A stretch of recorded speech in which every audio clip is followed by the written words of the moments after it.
buonasera, Loris Palmerini, www.palmerini.net è il mio sito personale.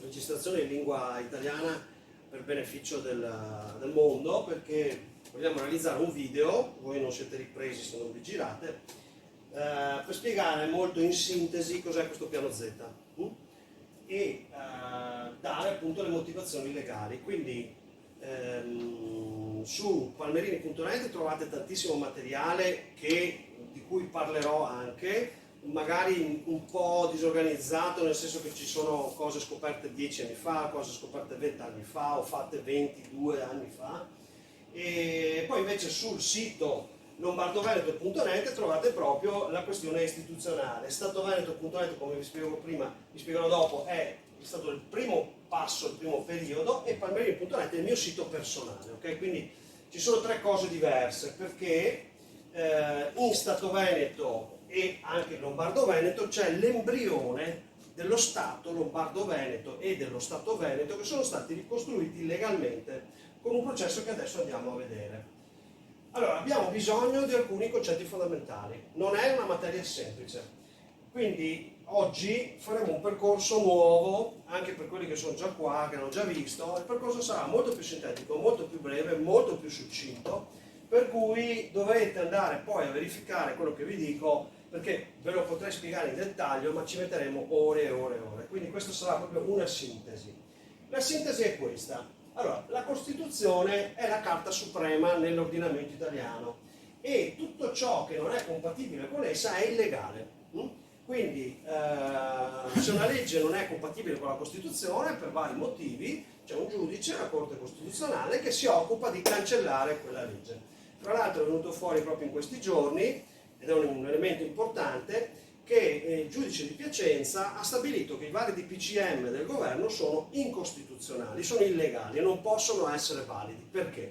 Perché i DPCM sono figli della legge che stabiliva l'emergenza, ma l'emergenza sanitaria in Costituzione non c'è, quindi quella legge è incostituzionale. Quindi per nessun motivo, ha detto questo giudice di Piacenza, adesso ci saranno ricorsi, ma non è il primo, stanno arrivando sempre più dichiarazioni di questo genere. Per nessun motivo un governo può fare una legge che costringe i cittadini a stare a casa. Mi sembra banale, no? Ecco, sono voluti 2 anni abbondanti, giusto, perché da marzo 2020, con i decreti terroristi di notte del governo alle 10, non posso più uscire, gente che si precipita nei treni, robe studiate a tavolino per procurare il panico, l'allarme all'autorità. Il governo faceva allarme. Allora, il popolo nella Costituzione è sovrano, ma tutti dimenticano di dire che nella Costituzione, la Costituzione articolo 1 dice che la sovranità appartiene al popolo, che la esercita nei limiti della Costituzione. Quindi noi in realtà sovrani come cittadini italiani non lo siamo. Perché? Per esempio non possiamo fare un referendum per uscire dall'Unione Europea o dalla NATO, perché la Costituzione dice che il referendum per togliersi dai trattati internazionali non si può fare. Non possiamo fare un trattato un referendum sulle tasse, per togliere una tassa, tipo la tassa sul Belice, non possiamo toglierla. La tassa sul terremoto della Libia, ecco, sulla Libia, la guerra in Libia, non possiamo toglierla. Noi è sottratto questo diritto. In Svizzera non è così. Un'altra cosa che non possiamo fare è scrivere una legge e farla approvare direttamente dal popolo. È una cosa che si può fare in Svizzera, in altri ordinamenti, si può fare solo nella provincia di Bolzano, però per il resto d'Italia non c'è. Quindi la sovranità appartiene al popolo, ma il popolo deve fare tanta fatica per esercitare la sovranità. In pratica è come non ce l'avesse. Poi c'è un concetto fondamentale, c'è la Costituzione, ma la Costituzione dice che l'Italia deve far parte dell'ordinamento giuridico internazionale, per cui le leggi generalmente riconosciute, cosa vuol dire? Quelle dell'ONU sostanzialmente, ma anche l'Unione Europea, anche il Consiglio d'Europa, l'Italia ne deve far parte, però c'è un procedimento che si chiama procedimento di ratifica. Il procedimento di ratifica è organizzato, è fatto secondo gli articoli 10, 73 e 80. Quindi spazziamo via un po' di stupidaggini che vengono dette dai movimenti per l'autodeterminazione individuale dei grandi scienziati, perché alcune cose come UCC, ammiragliato, queste cose qua, chi ne ha sentito parlare può anche dimenticarsene, non valgono assolutamente in Italia perché evidentemente non c'è la ratifica. Poi abbiamo quindi che l'Italia fa parte di appunto dell'ONU, l'Organizzazione delle Nazioni Unite, no? Dove in teoria ci sono la maggior parte degli stati, non ci sono tutti, perché per esempio non c'è la Svizzera, non c'è il Vaticano dentro all'ONU, non ci sono molte delle nuove repubbliche che stanno nascendo. Poi fa parte del Consiglio d'Europa. Il Consiglio d'Europa, adesso ci torniamo, è l'Istituto dei diritti umani, non c'entra niente con l'Unione Europea. Il Consiglio d'Europa è quello che ha il Tribunale dei diritti dell'uomo e che riconosce i diritti fondamentali dell'essere umano e si occupa di quello e basta. E poi c'è l'Unione Europea, che è nata come unione, prima c'era l'Unione del carbone e dell'acciaio, poi è stata fatta una roba che si chiamava Euroatom, cioè l'Unione per la gestione del nucleare. Poi è stata creata la Comunità Economica Europea, poi la Comunità Economica, o prima l'una dopo l'altra ha importanza, e poi finalmente l'Unione Europea, che però è diventata una specie di Moloch, che sarebbe la creatura dentro la Bibbia, o adesso non mi ricordo se il testo ebraico, che comunque è un mostro creato dal fango che poi sfugge al controllo umano. L'Unione Europea oggi è diventata una specie di superstato che fa quello che vuole, ha il nostro libretto degli assegni, ha stampato migliaia di miliardi per la questione del Covid e adesso abbiamo la superinflazione. La superinflazione che c'è in Europa e negli Stati Uniti non è determinata altro che da circa, mi pare, 12.000 miliardi che hanno stampato perché c'era il Covid. E quindi cosa vuol dire stampare? Vuol dire che se io ho 100 euro, che posso comprare 100 kg di pane, siccome poi c'è qualcuno che anche lui ha 100 euro senza lavorare, compra anche lui, allora io devo andare al mercato, con i 100 euro posso comprare solo metà del pane di prima, di 50 kg, e gli altri 50 kg si ripecca qualcuno a cui qualcun altro ha dato i miei soldi virtuali. Questo vuol dire creare denaro e creare inflazione, spiegata proprio alla fetta di soppressa. L'Italia non è sottoposta, l'Italia fa parte dell'ONU, Consiglio d'Europa, Unione Europea, NATO, organizzazione militare, che funziona così: se qualcuno mi attacca, tu devi combattere con me. Fine. Quindi la NATO comanda su tutti, anche se in Costituzione c'è scritto che non va in guerra. Se poi uno dei paesi fa il furbetto, crea una guerra e dice sono stato attaccato, tu vai in guerra lo stesso. Anche se la guerra è stata creata da uno degli appartenenti alla NATO, per sotto, perché si fa presto a scatenare una guerra, quindi la NATO è un'organizzazione politica militare di cui l'Italia fa parte. L'Italia fa parte della WTO, World Trade Organization, è un'organizzazione del commercio mondiale, che è un'organizzazione privata. Quando la Cina si è iscritta nel 1996, si sapeva che nel 2000 entrava e che ci avrebbe sommerso dei suoi beni. Io ho trovato dei post miei su palmerini.net proprio oggi, che scrivevo già nel 2006, dicendo la Cina ci farà chiudere le fabbriche. Lo poteva capire anche un bambino, perché non puoi competere sullo stesso piano con gente che paga il personale pochissimo come gli schiavi o giù di lì. E quindi noi abbiamo chiuso le fabbriche del tessile, abbiamo chiuso le fabbriche della plastica, abbiamo chiuso un sacco di roba. Poi l'Italia fa parte di un'altra cosa non tanto simpatica, la BIS, il sistema interbancario, perché la BIS. La BIS è la Bank for International Settlement, sono quelli che fanno i regolamenti bancari, quindi Basilea 1, Basilea 2, Basilea 3. Questa roba qua serve per dire, per esempio, che quando la banca riceve 100 euro può riprestarne, senza averli, 90. Cioè, se io do 100 euro in banca, la banca dice che io avanzo 100 euro, però intanto quei soldi li presta e un altro li riceve, se li deposita fa un altro giro. Quindi in pratica c'è una cosa che si chiama riserva frazionaria, per cui le banche incassano veramente pochissimo. Si era arrivati a 1 a 20, cioè per ogni euro in banca, depositato in banca, la banca ne prestava 20. Poi cosa succede? Che la BIS con Basilea cambia e dice: no banca, tu devi tenere non 1 euro, 3 euro, perché c'è la crisi del mercato. E quindi cosa succede? Che la banca chiama gli imprenditori, devi restituire, devi rientrare nel debito, e così saltano le aziende. In pratica poi chi ha i soldi gratis come le banche li compra le aziende a una pipa di tabacco o gli appartamenti. C'è un'azienda delle banche che compra all'asta le case di chi è andato all'asta. Cioè, la banca ti fa il mutuo, quando sei in fila di mutuo ha convenienza a farti saltare, perché se tu perdi, che non paghi le ultime rate, tu perdi tutta la casa, il debito l'hai già pagato per 3/4, la casa finisce all'asta e il consorzio delle banche compra la casa all'asta, una pipa di tabacco. Fatto il doppio del guadagno, tanto per dire. Oltretutto poi in quella casa lì magari ci devi abitare pagando l'affitto o su un'altra casa. Bene, poi per finire noi facciamo parte anche di organizzazioni utili tipo l'UPU, Universal, no aspetta, come si chiama? L'Unione Postale Universale, sì, Unione Postale Universale, UPU. L'Unione Postale Universale è un'organizzazione che fa sì che se io scrivo una lettera con scritto Australia e metto il CAP, quella roba lì arriva, perché il CAP è stato disciplinato da questa UPU, quindi ci sono le organizzazioni che fanno il CAP, le organizzazioni che fanno il telefono, le organizzazioni che fanno le radio, quelle delle targhe, quelle delle lingue, ci sono tutte queste organizzazioni che l'Italia fa parte e non c'è niente di strano, perché se io non ho la possibilità di scansionare un codice con la cassa, allora bisogna prendere il prodotto a mano, battere il numero, e quindi ci vogliono 150 cassieri per fare la spesa. Tutto bello, però non è efficiente e produttivo, quindi i codici servono nella nostra società per velocizzare i processi. Quindi l'Italia non è sottoposta ad ammiragliato, che è una legge sulla marina di stampo americano, UCC, che è un codice civile americano, il codice canonico, il codice delle leggi canoniche, che fa parte della Chiesa, e le leggi vaticane. Il Vaticano è uno Stato, c'è la Chiesa e c'è lo Stato Vaticano. Sono due cose leggermente diverse.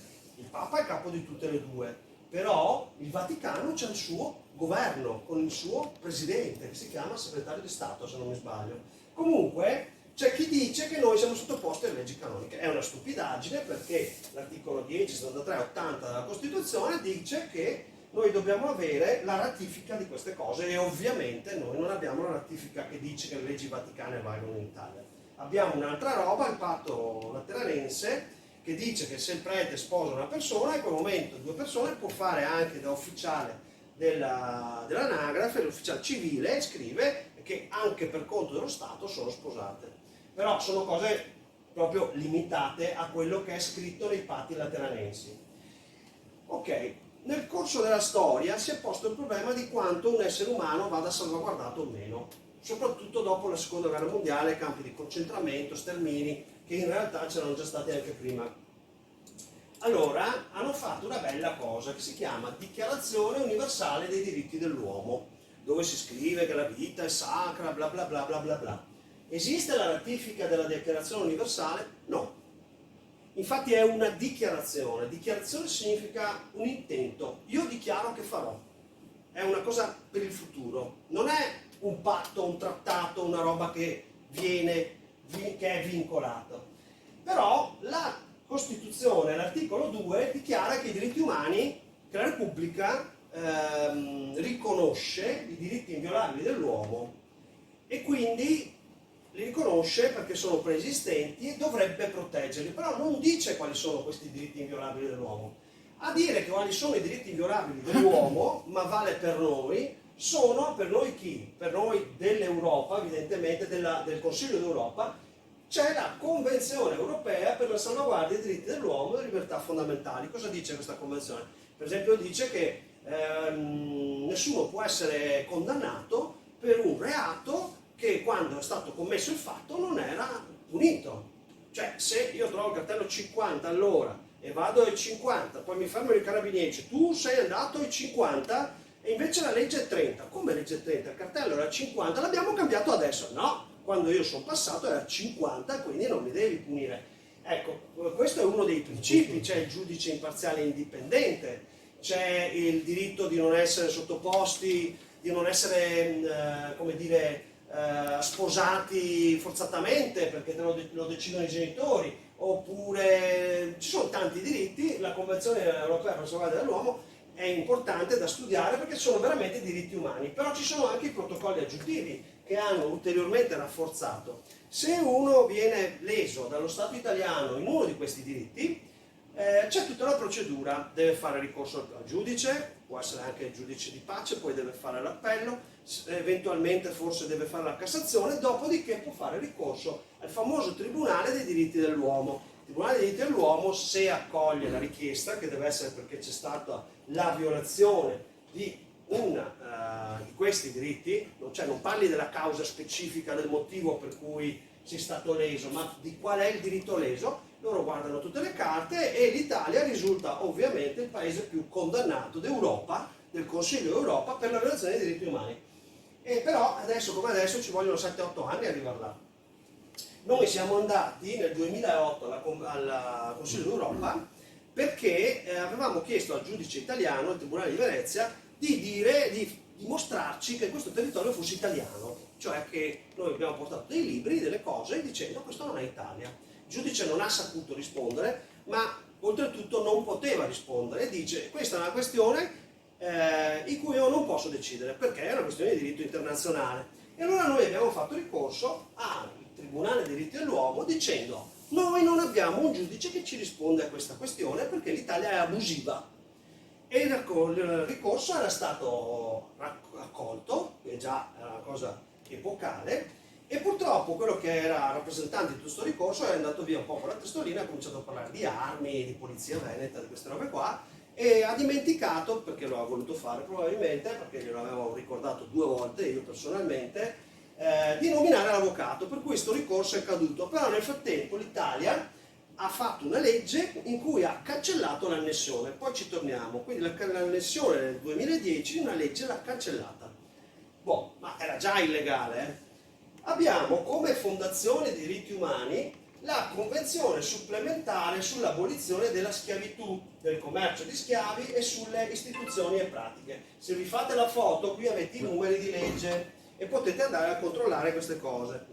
Quindi, cosa dice questa convenzione supplementare dell'abolizione della schiavitù? Dice quello che c'è scritto: la schiavitù è abolita, nessuno può essere reso schiavo, è vietato il commercio di esseri umani, è vietata la riduzione in servitù, perché c'è gente che dice che all'anagrafe ti registrano in maiuscolo cognome e nome, diventi schiavo.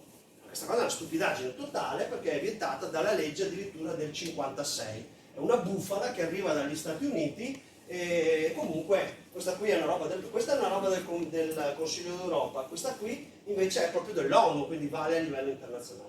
Poi abbiamo questa cosa qui che è molto importante, che poi ne andremo a vedere bene, perché è la nostra porta per la libertà, il patto internazionale sui diritti civili e politici. In realtà ci sono 2 patti, comunque tutti e 2 ratificati con legge 881 del 77, quindi vigenti in Italia, riconoscono anche lì tutta una serie di diritti umani fondamentali. Questi però sono da parte dell'ONU, cioè questa è una carta fatta dall'ONU. E lì c'è scritto chiaro e tondo, oltre al giudice imparziale, oltre a una roba bellissima, il diritto di vivere liberi dalla paura.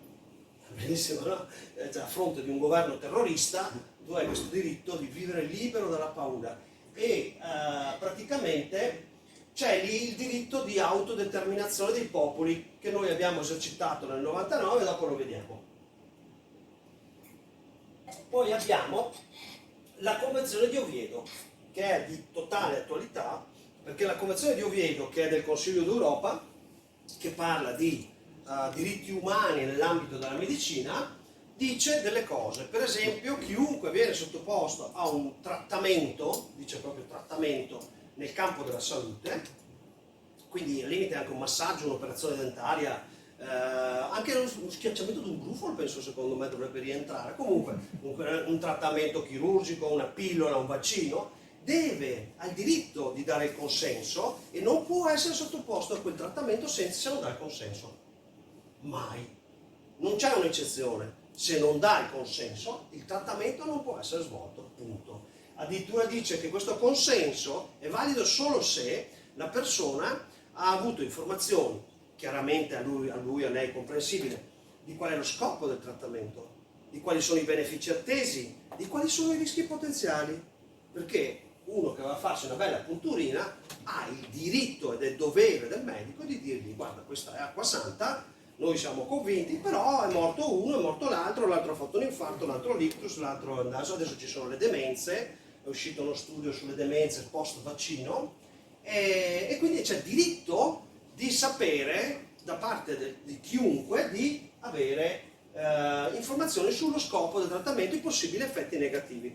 E un'altra cosa bella che dice la Convenzione di Oviedo è che è vietato, appunto, senza alcuna eccezione, la sperimentazione sui minori sani. La sperimentazione sui minori sani è proprio vietata, appunto. Quindi abbiamo evidenza che già così avete capito che il governo italiano ha fatto una marea di violazioni di diritti umani e quindi di Costituzione. Allora, vi faccio vedere proprio, boom, una bella sperla. Perché queste cose ve le faccio vedere? Perché dobbiamo capire che il piano Z è il piano di fuga da questa realtà orrenda in cui viviamo, una realtà di violazione sistematica dei diritti dell'uomo da parte dello Stato. Patto internazionale sui diritti civili, Assemblea dell'ONU, la risoluzione è il numero loro di interno di protocollo, come dire, ratificata dalla legge 881 del 77. Articolo 7. Nessuno può essere sottoposto alla tortura, e l'Italia questo, la legge del 77 l'ha disciplinata mi pare nel 2016, una cosa così, dopo la storia dei carabinieri che avevano ammazzato Stefano, come si chiamava? Conchi, sì. Subito dopo hanno fatto dopo un anno una legge contro la tortura. Prima i carabinieri potevano torturare e non era un reato così grave. Nessuno può essere sottoposto alla tortura né a punizioni o trattamenti crudeli. Trattamento crudele è tutto da capire cosa voglia dire, disumani o degradanti. In particolare, e qui basterebbe dire questo, nessuno può essere sottoposto senza il suo libero consenso ad un esperimento medico o scientifico.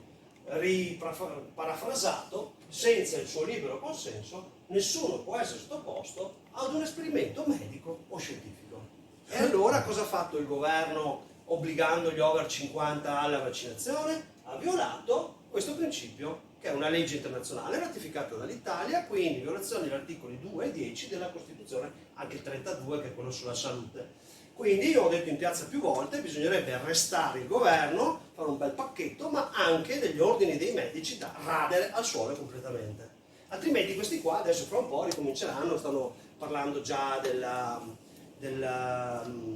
cos'è la vaiolo delle vaiolo sì, che guarda caso è uguale negli effetti epidermici all'Helper Zoster, che è uno dei danni da vaccino. Vabbè, allora l'Helper Zoster, fuoco di Sant'Antonio. Quindi siamo in tempo di neonazismo, cioè la pandemia è diventata un mezzo per sovvertire la Costituzione. Qua c'è il discorso del grande reset, c'è tutto un mondo dietro questa roba qua, abbiamo i grandi miliardari che finanziano l'OMS, che poi guarda caso dichiara le pandemie di quelle che servono i vaccini che hanno i miliardari stessi, abbiamo tutto un giro che ormai è documentato, chi svela queste cose dal punto di vista scientifico viene radiato, gli stampa non parla, insomma abbiamo proprio la pandemia diventa mezzo per sovvertire la Costituzione. Vengono negate le cure esistenti. De Donno, non so se ve lo ricordate, era un medico forse era anche primario o comunque dirigente a Mantova, e lui aveva scoperto che prendendo il sangue dai già contagiati e guariti e prendendo quindi gli anticorpi già pronti, perché quando noi veniamo in contatto con un patogeno, lo chiamano così, virus, batterio, eccetera, tu hai bisogno, il corpo ha bisogno di almeno 5 giorni prima di sviluppare i famosi anticorpi, no? E cosa succede se in quei 5 giorni vai giù, ti manca l'aria, crepi? Allora invece, dando gli anticorpi subito già pronti, presi dai pazienti guariti, il corpo reagisce immediatamente, passano 3-4 giorni che il corpo comincia a produrre da solo gli anticorpi e sei a posto. Quindi con il plasma iperimmune hanno salvato migliaia di persone. Questa è una cura che era venuta fuori 20 giorni dopo che era scoppiata la pandemia, ed è una cura vecchissima che si faceva già nella prima guerra mondiale, e dove a Padova, dove De Donno aveva studiato, erano all'apice all'avanguardia. E guarda caso proprio a Padova hanno fatto anche la banca. A un certo punto però la dirigente, che aveva sacche e sacche di sangue iperimmune, è andata in televisione così distrutta dicendo: noi abbiamo il sangue e non ce ne chiedono, i reparti non ce lo chiedono. Perché? Perché bisognava obbligare le persone a fare il vaccino, l'unica cura possibile. Poi c'è questa bella curiosa cosina, la bromexina. La La bromexina è l'estratto di una pianta ayurvedica, conosciuta dalla Ayurveda, quindi parliamo di roba di 4.000 anni, come una pianta miracolosa per i raffreddori e quella famiglia lì. I raffreddori sono il coronavirus.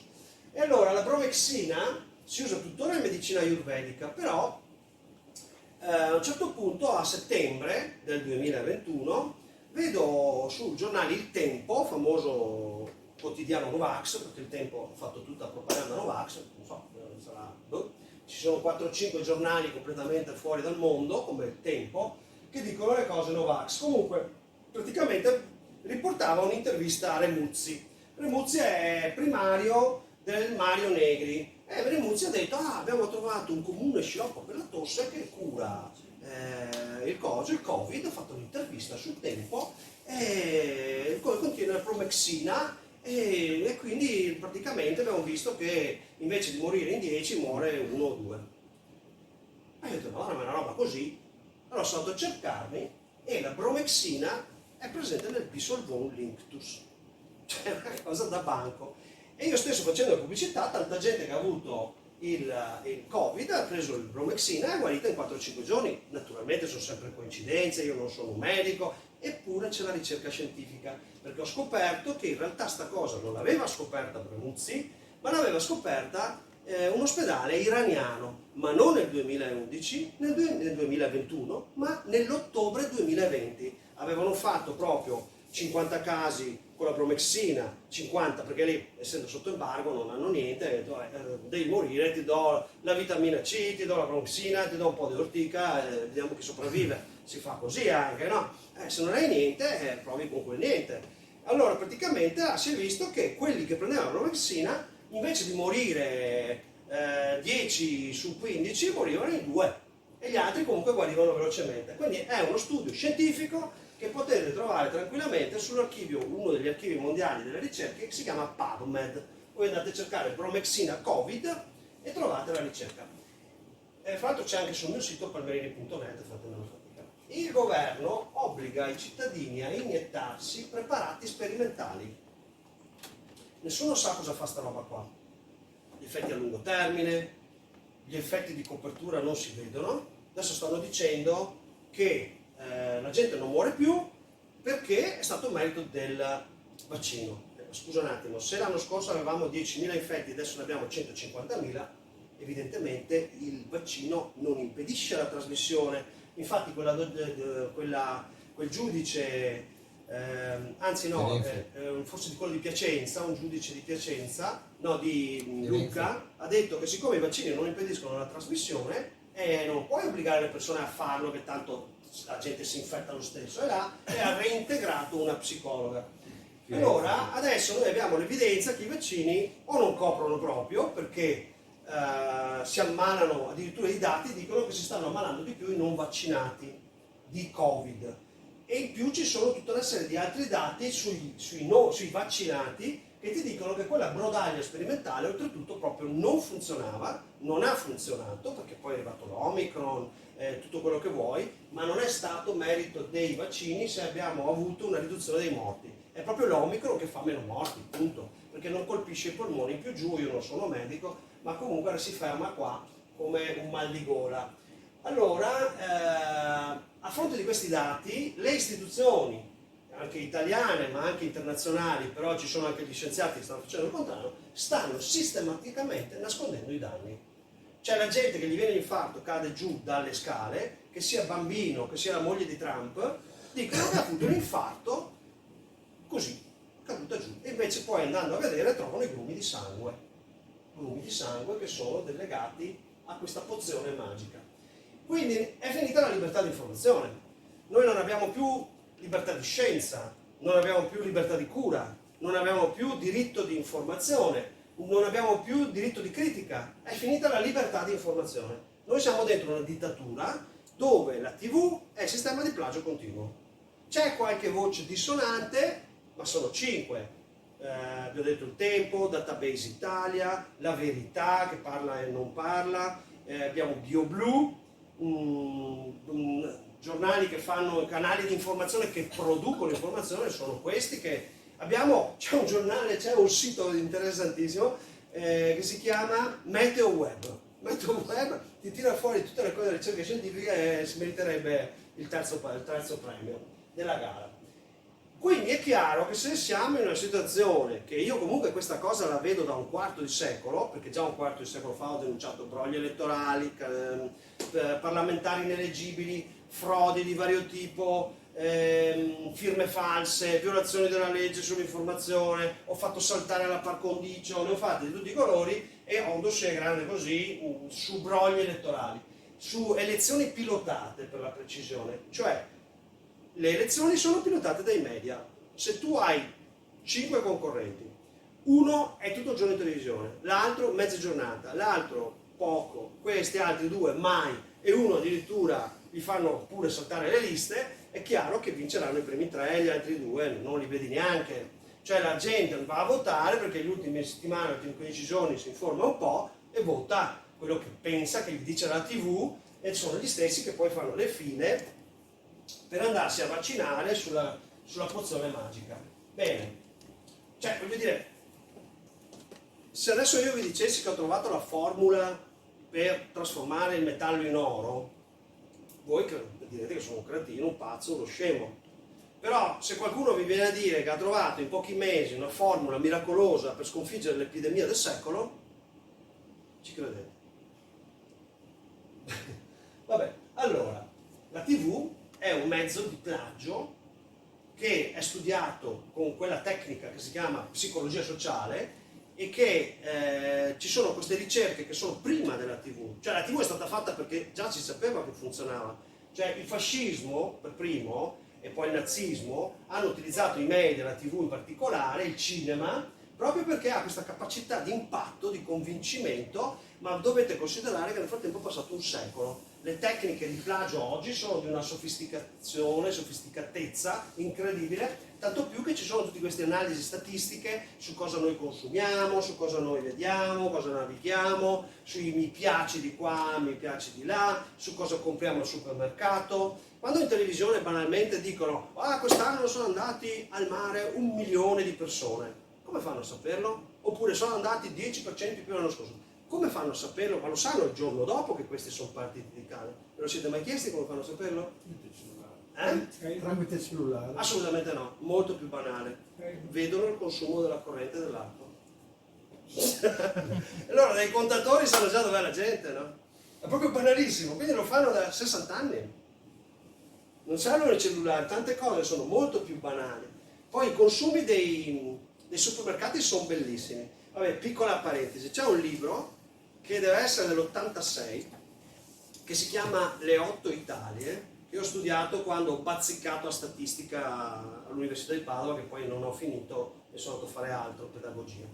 E Le 8 Italie è stato scritto da un certo Giampaolo Fabris, che era quello che aveva creato uno dei primi istituti di ricerca, si chiamava Doxa, qualcuno dei vecchietti qua se la ricorderanno la Doxa. Era geniale sto Giampaolo e lui nell'86 è venuto fuori con un libro, Le 8 Italie. Con i metodi di allora, stiamo parlando che c'erano i primi PC, non c'era il telefonino, non c'erano le aziende, facevano tutto a mano. Lui aveva già i dati per cui l'Italia era suddivisibile in 8 tipologie, fra cui i famosi ciputi che poi sono venuti fuori nei giornali. E le 8 tipologie corrispondevano praticamente a 8 tipi di consumo, che corrispondono, guarda un po', a 8 tipi di ideologie, perché se tu sei un verde compri la roba bio, se sei un operaio magari vai al fast food senza nulla togliere agli operai che adesso sono diventati verdi e invece i verdi sono diventati comunisti e i comunisti sono diventati fascisti. No?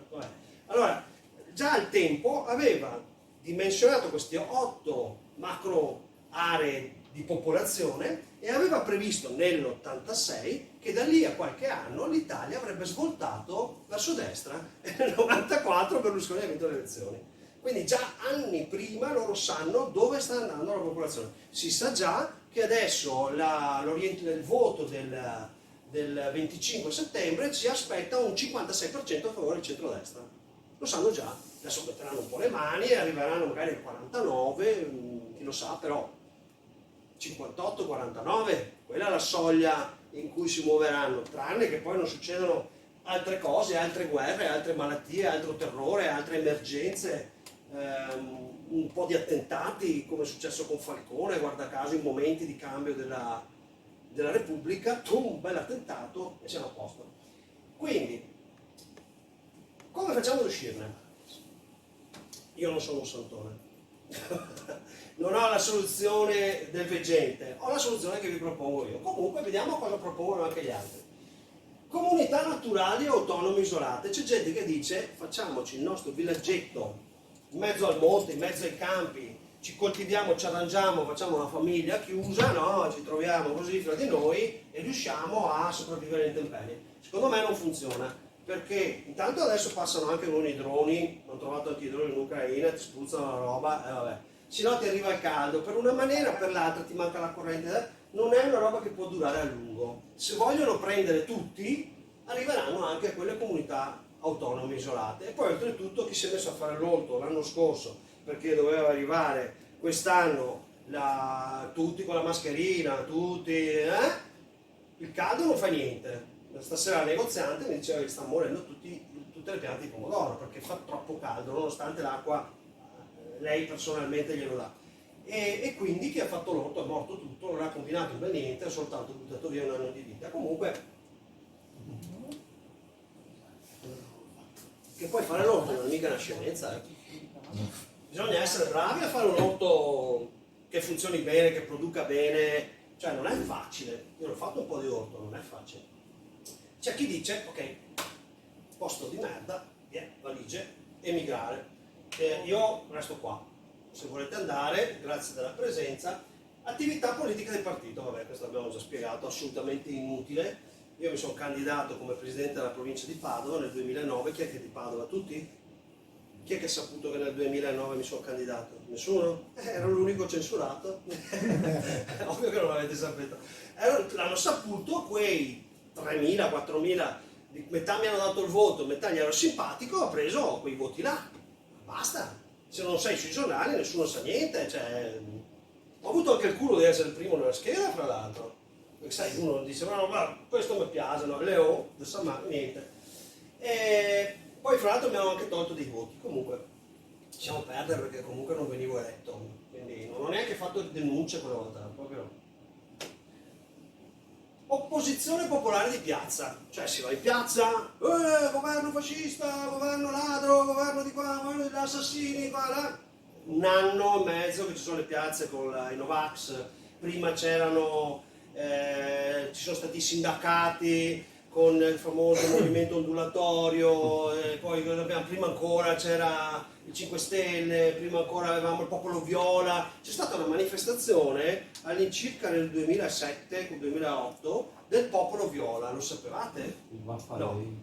C'è stato 1 milione di persone in piazza a Roma. Non sapete niente? Perché? Manca l'informazione. Quindi l'opposizione popolare di piazza non serve a niente, neanche 1 milione di persone. Facciamo la marcia su Roma, non serve a niente, perché adesso ti arrivano, come è successo a Trieste e come è successo a Parigi con i Gilets jaunes, ti arrivano i carabinieri con gli idranti e ti sparano dell'acqua, ma la gente non sa che dentro quell'acqua ci sono le nanoparticelle identificative. È una tecnologia israeliana che hanno utilizzato sui palestinesi, poi sui Gilets jaunes e molto probabilmente a Trieste su quelli che hanno spruzzato l'acqua. Quindi resta la ricostruzione della sovranità legale. Che cosa vuol dire? Vuol dire che forse noi siamo qui soverchiati, schiacciati, maltrattati, distrutti, impoveriti da queste istituzioni e forse non sono le istituzioni vere, o forse possiamo costruirci uno Stato nuovo o recuperarne uno vecchio, adesso vediamo. Comunque la ricostruzione della sovranità legale, in poche parole, arriviamo al punto, ed è questa la proposta che faccio io, che facciamo noi, quelli che fanno parte del piano Z, è fuori dai coglioni non siete più lo Stato. Non siete lo Stato siamo noi. Voi siete delinquenti, occupanti, abusivi. Si può? Adesso vediamo. Allora, per fare tutto ciò bisogna mettere l'avviso ai naviganti, no?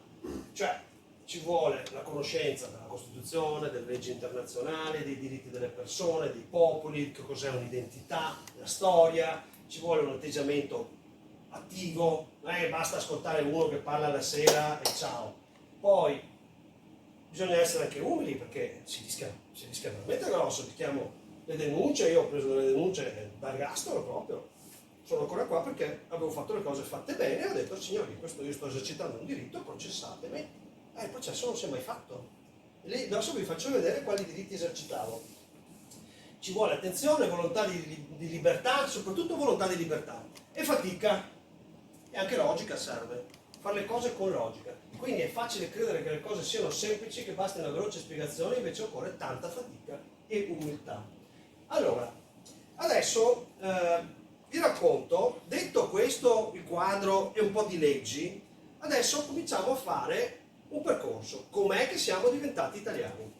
Vi spiego non tutta la storia millenaria di noi veneti, che è di almeno 3200 anni, perché noi siamo arrivati dal centro Europa nel 1200 a.C., poi abbiamo avuto, già Padova era la capitale della pianura padana nel 1200 a.C., era la città, Padova è probabilmente la prima città d'Europa, proprio nel senso di città murata, e hanno trovato le mura non tanti anni fa, nel 1200 a.C. Poi naturalmente Roma erano fra l'altro i nostri cugini stretti, perché Enea, il fondatore di Roma, altro non era che il nipote di Antenore, il fondatore di Padova. Solo che Padova, quando Antenore era arrivato, scappava, era venuto via, non è che scappava, l'avevano lasciato libero dalla guerra di Troia del 1200 a.C. Ma qui ha trovato un altro ceppo veneto, quindi se ci mettiamo a parlare la storia veneta mi servono 3 giorni. E allora noi cosa facciamo? Partiamo proprio dall'ultimo passaggio legale, perché adesso a questo punto dobbiamo liberarci legalmente, quindi dobbiamo trovare il passaggio legale. Quindi bisogna sapere che fino al 1840 le annessioni le decidevano i re, imperatori, dogi e papi, come vi ho detto prima, cioè praticamente il principio era questo: si faceva una guerra, chi vinceva la guerra diventava il padrone. Semplice. Per cui quando nel 1797 la Repubblica di Venezia è stata invasa con la guerra da Napoleone, che è entrato con false dichiarazioni, ha fatto l'autoattentato. Napoleone era un genio criminale della guerra, le ha inventate tutte lui, ha inventato il false flag, lo chiamiamo adesso, cioè l'autoattentato. Uno fa un attentato per incolpare l'altro che l'ha fatto e fargli la guerra. L'ha fatto Napoleone con la Repubblica di Venezia, l'ha fatto Hitler con la Cecoslovacchia. È venuto fuori che il Parlamento, Bundestag tedesco, che aveva preso fuoco secondo lui dai comunisti cecoslovacchi o cechi, in realtà era stato il Ministero dell'Interno tedesco a dargli fuoco al Parlamento tedesco, e con questo lui ha cominciato a fare le invasioni. Poi insomma ne ha inventate parecchie, compreso lo zucchero, che adesso ci sono i libri. Lo zucchero è veleno. Lo zucchero che mangiamo noi, che non è quello di canna, è un veleno sviluppato dai chimici di Napoleone. Quando poi lui ha conquistato la Repubblica di Venezia nel 1797, è diventato capo di Stato, il padrone del Ducato di Venezia e anche di tutte le terre. Una parte le ha anche smollate lì, altre le ha cedute, e lo Stato veneto non è mai morto, aveva solo cambiato forma di governo, da nobiliare a cosiddetta municipale, che è quella forma di governo napoleonico, diciamo, e praticamente da aristocratico municipale. Ed è poi stata in seguito, dopo essere stata svaligiata in maniera vergognosa, il Louvre è pieno di roba nostra, è stato ceduto agli Asburgo. Gli Asburgo erano gli imperatori d'Austria e anche di altri stati. Allora qua è un piccolo concetto. Oggi abbiamo per esempio la regina d'Inghilterra, che è capo di Stato di United Kingdom, che sono in realtà 4 stati che si sono uniti ancora nel 1700, l'Irlanda del Nord, ma anche del Canada, dell'Australia, della Nuova Zelanda e di anche tante altre cose. Una volta aveva anche l'India, aveva anche altri paesi, un'isoletta è stata liberata da poco, che si è trasformata in repubblica. Quindi l'imperatore, il re, il papa era capo di Stato di più stati. Non dobbiamo pensare alle nazioni è un discorso che è venuto fuori dopo. Quindi a un certo punto il Ducato di Venezia, Ducato Veneto, già Repubblica di Venezia, è stato ceduto agli Asburgo. Poi c'è stata Waterloo, tutta una serie di altre cose. A un certo punto hanno fatto il congresso di Vienna. Nel 1816 gli Asburgo avevano il Ducato di Milano senza il Ticino ceduto alla Svizzera, il Ducato di Mantova e il Ducato Veneto. Ho detto, cosa facciamo? 3 ducati, 3 governi, 3 parlamenti, tra tutto. Tagliamo un po' le spese, facciamo un unico Stato. E ha accorpato alla millenaria Repubblica di Venezia lo Stato di Ducato di Milano e il Ducato di Mantova, ha fatto un unico Stato, l'ha chiamato Lombardo-Veneto. Lì è venuto fuori il concetto di Lombardia, perché non è mai esistito un popolo lombardo, ne stiamo parlando l'altro giorno. Cioè, la Lombardia è nata 20 anni prima, no, 40 anni prima che nascesse l'Italia, per dire, il Regno d'Italia. Quindi hanno fatto, naturalmente, avendo accorpato, è come fare delle fusioni delle aziende, no? Una grossa azienda compra 2 aziendine, non è che metti la sede legale su quella dell'aziendina. Sì, è possibile, però ovviamente hanno conservato capitale Venezia, hanno fatto 2 regioni amministrative, la Lombardia e il Veneto, che naturalmente comprendeva tutto il Friuli Venezia Giulia, che è stato creato dopo la seconda guerra mondiale. Addirittura la regione Veneto è stata creata nel 1971, quindi è una robetta, proprio un'invenzione italiana dell'altro giorno. Quindi questo Stato era questo qui. Vedete, Ducato di Milano, Ducato di Mantova, Ducato di Venezia. La cosa curiosa è che qui per vari motivi c'è una bella fetta di popolazione tuttora, e anche questa zona qui era la parte industriale della Repubblica di Venezia, perché qui abbiamo Brescia, Bergamo, dove c'era la produzione di armi, cioè tuttora la produzione di armi in quella zona lì, perché la faceva la Repubblica di Venezia già prima. E fra l'altro questa parte qui, anzi una parte qui adesso è diventata Mantova, questa qui che c'è Montichiari, le patatine, Pata, queste robe qua, che invece è sempre stata la Repubblica di Venezia. Comunque questo era lo Stato. Adesso, allora, al tempo, fate conto che c'erano tipo, qui possiamo dire, aspetta che devo fare i conti, vedi che qua ci sono stati 4 milioni di persone al tempo, qui ce n'erano 4 e qui ce n'erano, non lo so, ma poche centinaia di migliaia. Adesso è tutto il doppio, cioè questa roba qui oggi fa 18 milioni di abitanti che sono distribuiti così, 8 qui e 1 qui, perché hanno accorpato Brescia, eccetera. Bene, questo è uno Stato che è esistito dal 1815 al 1866. Nel 1859 l'Italia, in realtà la Francia ha portato l'esercito, ha accompagnato Vittorio Emanuele e ha conquistato tutta sta parte qua. Perché si sono fermati qui? Perché qui c'è il Garda e c'è la fortezza di Peschiera, quindi militarmente era facile da controllare. Poi cosa succede? Dopo aver conquistato la Lombardia, il regno di Sardegna, che però aveva il Piemonte, la Savoia, eccetera, aveva fatto sto patto scellerato che la Francia gli dava la Lombardia e loro cedevano la Savoia, Nizza, eccetera. E con i soldi rubati dalla Lombardia hanno fatto quella spedizione fasulla dei 1000.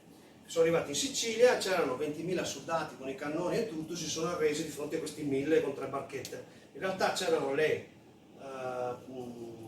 navi da guerra inglesi che avevano puntato i cannoni contro la Sicilia e allora si sono arresi, hanno fatto tutto lo shopping e però lì hanno cominciato a fare, ecco, mi sono dimenticato di un piccolo particolare, quando l'Italia, in realtà la Francia, ha conquistato la Lombardia, non hanno fatto un voto.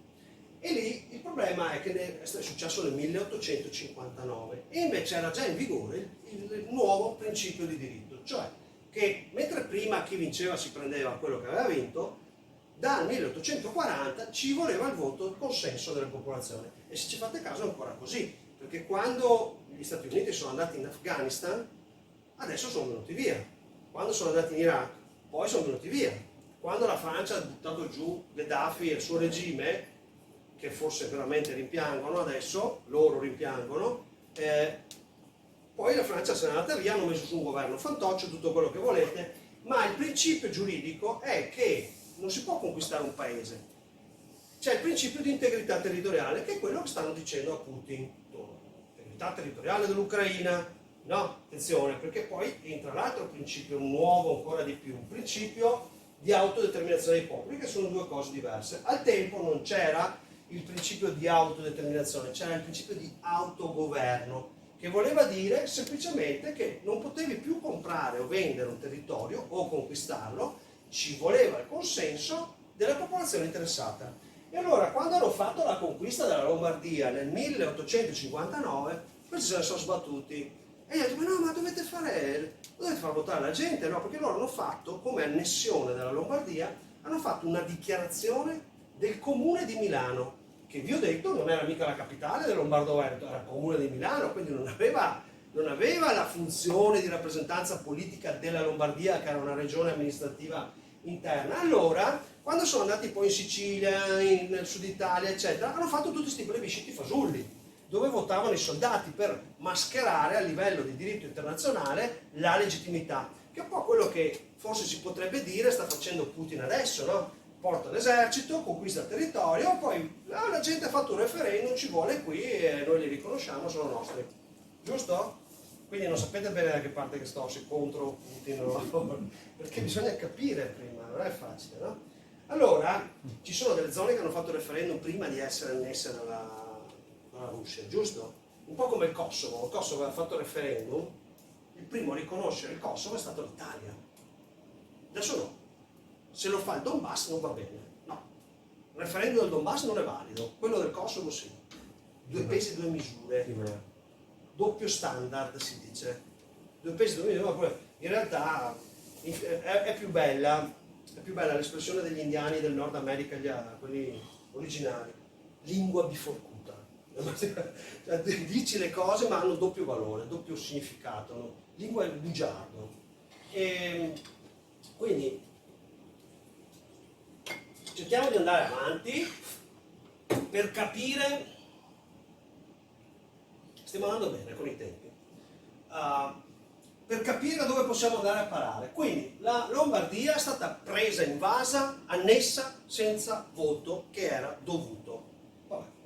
Andiamo avanti, l'Italia nasce, 1861 viene dichiarato il Regno d'Italia, cioè il re di Sardegna, che aveva anche il Piemonte, che aveva conquistato la Lombardia e poi con gli eserciti, con gli aiuti esteri ha conquistato tutto il resto d'Italia, tranne questo pezzo qua, si dichiara Regno d'Italia.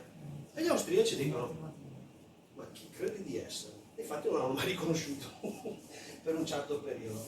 Dopodiché nel 1866 succede che a nord c'era la guerra fra l'impero austro-ungarico e la Prussia e l'Italia fa un patto con l'impero col prussiano e dice se tu attacchi da nord io attacco da sud.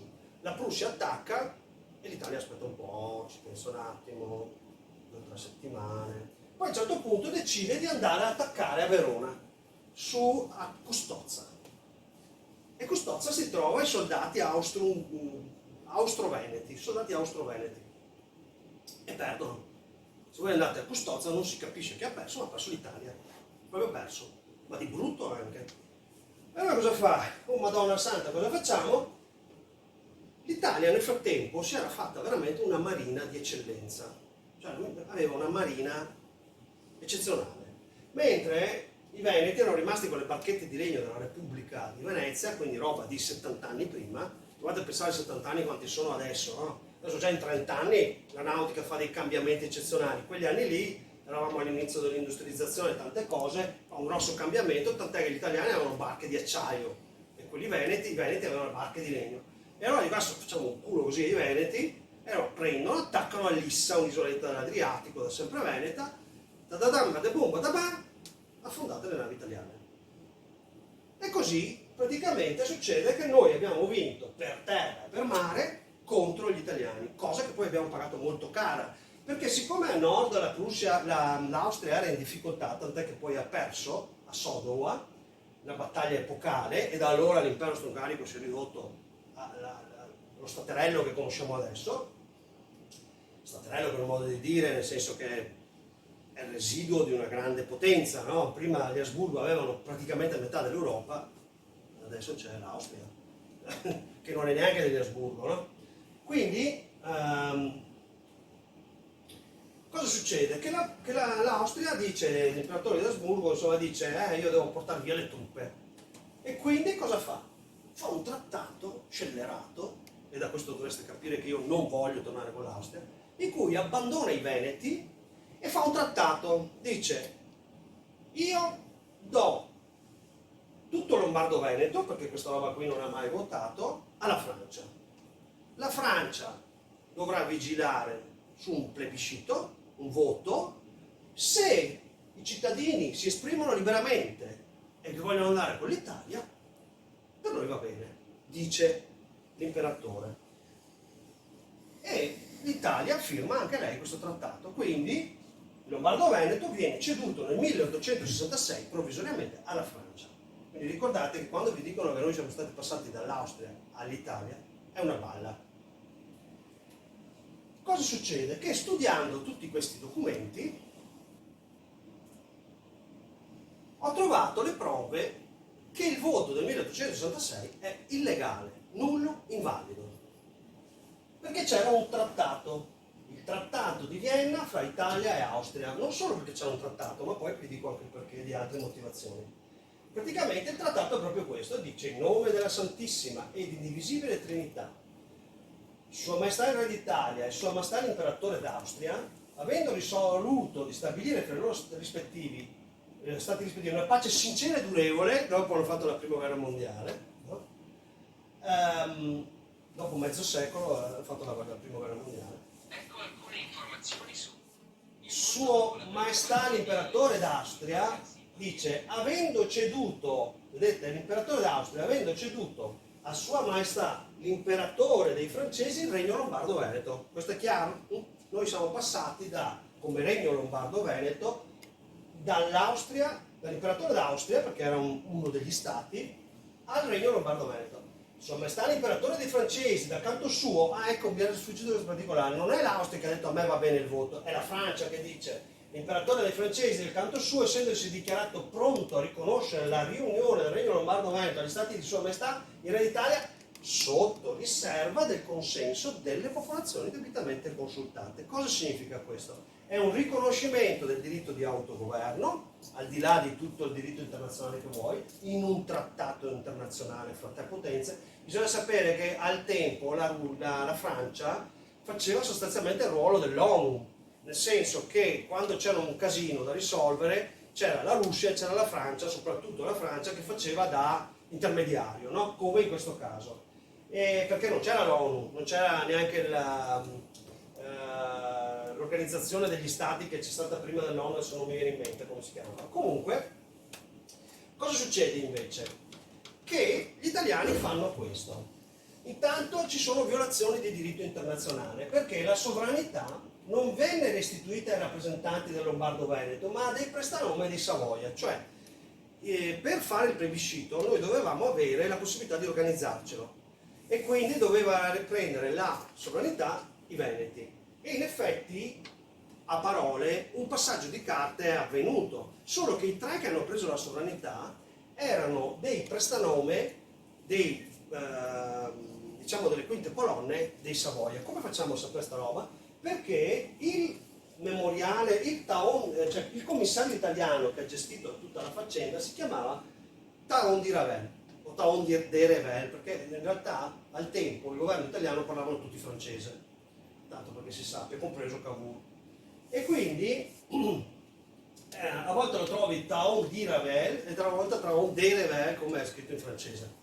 Allora praticamente Taon de Revel nel memoriale ci racconta che avevano organizzato l'Italia, il governo italiano, un comitato segreto di minaccia di morte, minacciava di morte i rappresentanti veneti che volevano prendersi in mano la sovranità, organizzare un plebiscito e anche dire di no. Chi diceva di no veniva subito minacciato dai carabinieri, un prete a Vicenza è stato arrestato e poi quando si è andato a votare c'erano i carabinieri che vigilavano, tu entravi e avevi la scheda bianca e la scheda nera, con i carabinieri lì e dovevi votare in maniera palese. Però al di là di questo, in pratica il passaggio di carte che doveva essere dalla Francia a un governo autonomo, loro l'hanno gestito in maniera tale che uno non è stato fatto al Palazzo Ducale perché Taon de Revel ha detto al commissario italiano guarda che se tu fai una roba del genere ti ammazzano perché i veneti ti odiano voi francesi con quello che gli avete fatto 60 anni fa, no?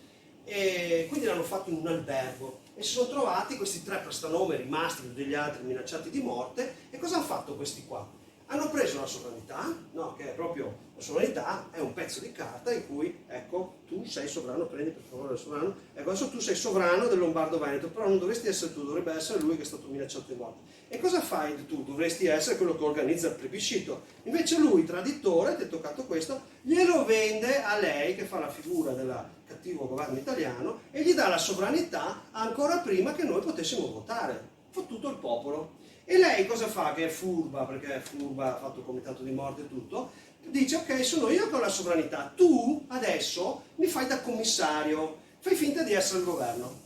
E quello là ha fatto finta il governo fantoccio. Grazie, me la riprendo io, è nostra questa. E questa è nostra, la teniamo qui, ecco. Scherzetti. Allora, praticamente la sovranità che doveva arrivare a noi è andata in mano a un prestanome che gliel'ha venduta prima del voto, gliel'ha regalata prima del voto a chi non aveva titolo, poi lui fa finta di essere il governo, e il bello è che le norme per votare non le ha fatte lui, le ha fatte lei, le hanno scritte sulla Gazzetta Ufficiale, hanno scritto sulla Gazzetta Ufficiale del Regno d'Italia le norme del voto dei Veneti e della Lombardia e del Veneto, anzi no, la Lombardia non ha votato. Non hanno fatto votare la Lombardia. Quindi il governo in carica, dunque leggiamo, la sovranità non venne restituita ai rappresentanti del Lombardo-Veneto, saremo noi, ma a dei prestanome, governo fantoccio. Il governo in carica non era legittimato. Le leggi elettorali vennero decise direttamente dal Regno d'Italia. E aspetta, le leggi di voto decise dall'Italia diedero diritto di voto ai soldati italiani. Hanno fatto votare i soldati italiani, che votarono in massa, e anche ai volontari italiani di 16 anni o più. I veneti potevano votare solo di 21 anni, ai volontari italiani 16. Poi il 60% degli aventi diritto, cioè l'intera Lombardia, non venne mai chiamata al voto. Quindi il plebiscito è già nullo, basta questo dato qui, non ha votato la Lombardia. Quindi il 60% della popolazione non è stato chiamato al voto, il voto è nullo, manca il quorum, manca tutto, ma mancano anche le norme, manca proprio tutto, mancava la libertà proprio di farlo. Il voto era palese sotto minaccia delle armi, come vi ho detto, le prefetture erano già tutte militarmente occupate, un comitato di morte ha minacciato i dissidenti, e le leggi d'Italia all'annessione sono state cancellate nel 2010, cioè, ammesso che questa annessione fosse avvenuta legalmente, nel 2010 è stata cancellata. Con la famosa storia dell'errore delle leggi Italia-leggi di Calderoli è stata cancellata l'annessione, però è una balla, l'hanno dovuta cancellare. Perché è una balla? Perché loro potevano ripristinarla entro 3 anni, c'era scritto nella legge Italia-leggi. Non l'hanno fatto. Perché non l'hanno fatto? Perché non lo possono fare, perché noi siamo già sovrani legalmente, solo che siamo militarmente occupati e soprattutto siamo ignoranti. Non sappiamo di essere sovrani, non sappiamo di poterci organizzare, non sappiamo come organizzarci, in realtà lo sappiamo ma siamo in pochi, e andiamo avanti così finché si arriverà alla massa critica che la gente si sveglia e diremo: signori, fuori dalle balle. Però possiamo fare anche altro prima. Quindi c'è un problema. Se vogliamo ripristinare il governo Lombardo-Veneto, da che parte si comincia? Cosa facciamo? Mettiamo lui perché è il più bello di tutti? No. No, mettiamo lei perché siamo aperti ad ogni prospettiva. Tu sei aperta? Nel senso, no? Non è facile, dobbiamo ripristinare una sovranità, quindi ci saranno di nuovo le leggi. Dobbiamo vedere come si fa nella legge, se possibile, riprendersi in mano una sovranità. Mica lo scherzetto. In realtà io vi sto raccontando il percorso come lo so da dopo, perché il percorso è nato per un'altra strada, e dopo lo capite alla fine. Comunque, abbiamo bisogno di concetti di legge. La legge stabilisce solo per l'avvenire, cioè noi non possiamo basarci sulle leggi di oggi per giudicare i fatti del tempo, e anche viceversa, nel senso che la legge vale da qui fino a quando un'altra legge la cambia. Bene? È un concetto ovvio, ma non sembra neanche più quello in Italia, perché faccio un esempio perché sembra un concetto ovvio ma non lo è affatto. Quote del latte. agli allevatori e ai produttori di latte era stato detto che potevano produrre senza limiti perché noi eravamo sotto produzione di quota italiana. Poi cosa è successo? Che c'è stato tutto un giro di tangenti, di carte false, questo e quello. Alla fine è venuto fuori che risultava all'Unione Europea che noi producevamo una montagna di latte, ma non era vero, erano tutte quote fasulle di carta. E allora cosa hanno fatto le associazioni sindacali che gestivano tutta sta roba? Hanno cominciato a dire, ah, tu hai sforato, devi pagare delle multe. Ma non gliel'avevano detto prima, non c'era la legge prima, hanno fatto la legge sulle multe dopo che i fatti erano avvenuti.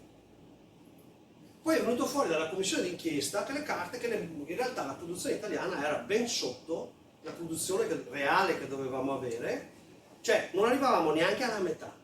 C'era della gente che aveva le stalle, ti giuro, è venuto fuori sta roba, in piazza Navona al secondo piano. A Roma. Delle stalle di mucche da far latte in piazza Navona a Roma al secondo piano. C'è chi dice che non fossero mucche da vacche da latte, ma altro tipo. Ma comunque no. Ti giuro, c'era gente che aveva e hanno pagato, cioè, tantissime aziende distrutte. Quindi il concetto che la legge stabilisce solo per l'avvenire in Italia è un'opinione. Però è così a livello internazionale. Ogni comportamento è permesso tranne quando è vietato dalla legge, ovvio. Anche lo Stato deve rispettare le leggi, specialmente quando agisce come fosse un privato, per esempio se ha una società, tipo, non so, apre una società di biciclette, le normative sulle biciclette che deve rispettare la società delle biciclette di proprietà statale sono le stesse normative che deve rispettare l'azienda di proprietà privata che fa biciclette. Ovvio, giusto? Non è così ovvio in Italia. Quindi bisogna anche sapere che lo Stato non è l'unico che crea delle leggi, cioè c'è una gerarchia delle fonti. Nella Costituzione abbiamo la Costituzione, le leggi estere ratificate, ma poi abbiamo sotto anche le regioni che in certi argomenti, in certe materie, si dice, in certe competenze hanno la sovranità loro. Sembra incredibile, ma nella Costituzione del 2001 è così. Poi ci sono le province, i comuni, c'è tutta una stratificazione. In più noi siamo in un sistema dove il giudice non può, innovare la legge, cioè se la legge non specifica cosa fare in un determinato caso, ma alla luce dei principi generali dei casi analoghi è chiara la risposta, il giudice può fare una sentenza innovativa nel sistema common law, quello che aveva anche la Repubblica di Venezia, che poi è stato copiato dagli Stati Uniti, che è quello che ha anche l'Inghilterra e tutti i paesi common law. Nel sistema italiano civil law il giudice è vincolato dalle leggi e questa è una grande penalità, perché adesso quella sentenza che vi dicevo all'inizio serata faranno appello, forse la cosa verrà portata in Corte Costituzionale e alla fine deciderà la Corte Costituzionale, cioè il giudice di primo grado conta poco, proprio poco, non conta niente, anzi è proprio per quello che noi siamo un paese senza giustizia, fra i più condannati perché la giustizia non funziona. E in più non vale il principio dei precedenti. Non è che se io pago una multa illegale tutti voi siete obbligati a pagarla. Non è così nel sistema italiano, ma anche nel sistema americano. Comunque il discorso del precedente è che una sentenza vale solo per me. Il tuo caso uguale al mio, il giudice fa una sentenza diversa, è legale. Cioè non è che il giudice suo deve rispettare la sentenza del mio giudice. Ogni giudice fa per conto suo. All'italiana. In realtà è un sistema che ha inventato Napoleone, si chiama civil law. Poi vi ho già detto, la schiavitù è stata abolita ed esiste il diritto di, autodeterminazione dei popoli del 1966, adesso lo vediamo. Allora adesso io vi faccio una carrellata veloce, perché sennò non finiamo più, e queste cose ve le dovete approfondire.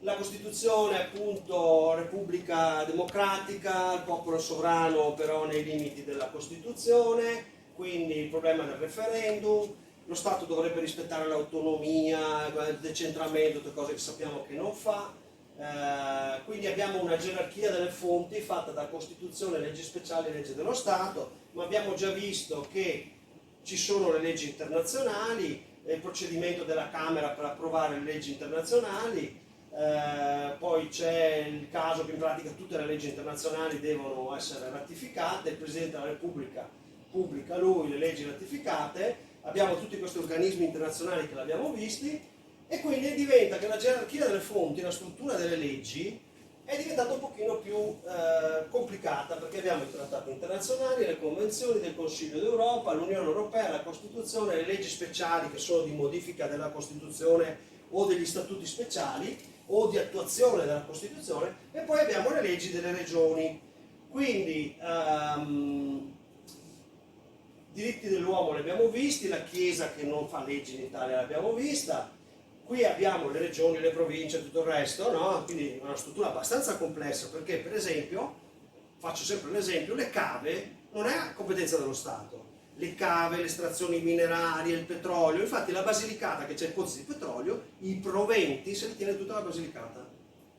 Invece i proventi dell'estrazione dell'acqua da noi, che sarebbero tutti della regione Veneto, se ne tengono tutti i produttori dell'acqua che fanno le bottiglie. Ciao. Comunque sarebbero soldi che no, la regione potrebbe guadagnare parecchio, perché è oro anche quello. Poi comunque abbiamo anche le regioni a statuto speciale che hanno competenze in più, e andiamo avanti. Allora, ecco, intanto bisogna sapere che lo statuto delle regioni è ovviamente per Costituzione fatto in armonia con la Costituzione. Quindi, prima domanda, può una regione fare l'indipendenza? Ovvio che no, è scritto in Costituzione ed è scritto negli statuti regionali. Quindi per nessun motivo un governatore potrebbe dichiarare l'indipendenza. Quindi sappiamo che non è andando in regione a fare il politicante che potremo mai portare a casa il ritorno alla nostra sovranità. Che poi è anche il caso del Kosovo, perché alla fine il Kosovo, la Corte internazionale gli ha detto no, tu non puoi da governatore serbo del Kosovo fare l'indipendenza. Poi, quindi, a tutta la gerarchia delle fonti dobbiamo anche andare ad aggiungere le regioni, le province, le ordinanze dei comuni, eccetera, eccetera. Noi dobbiamo trovare,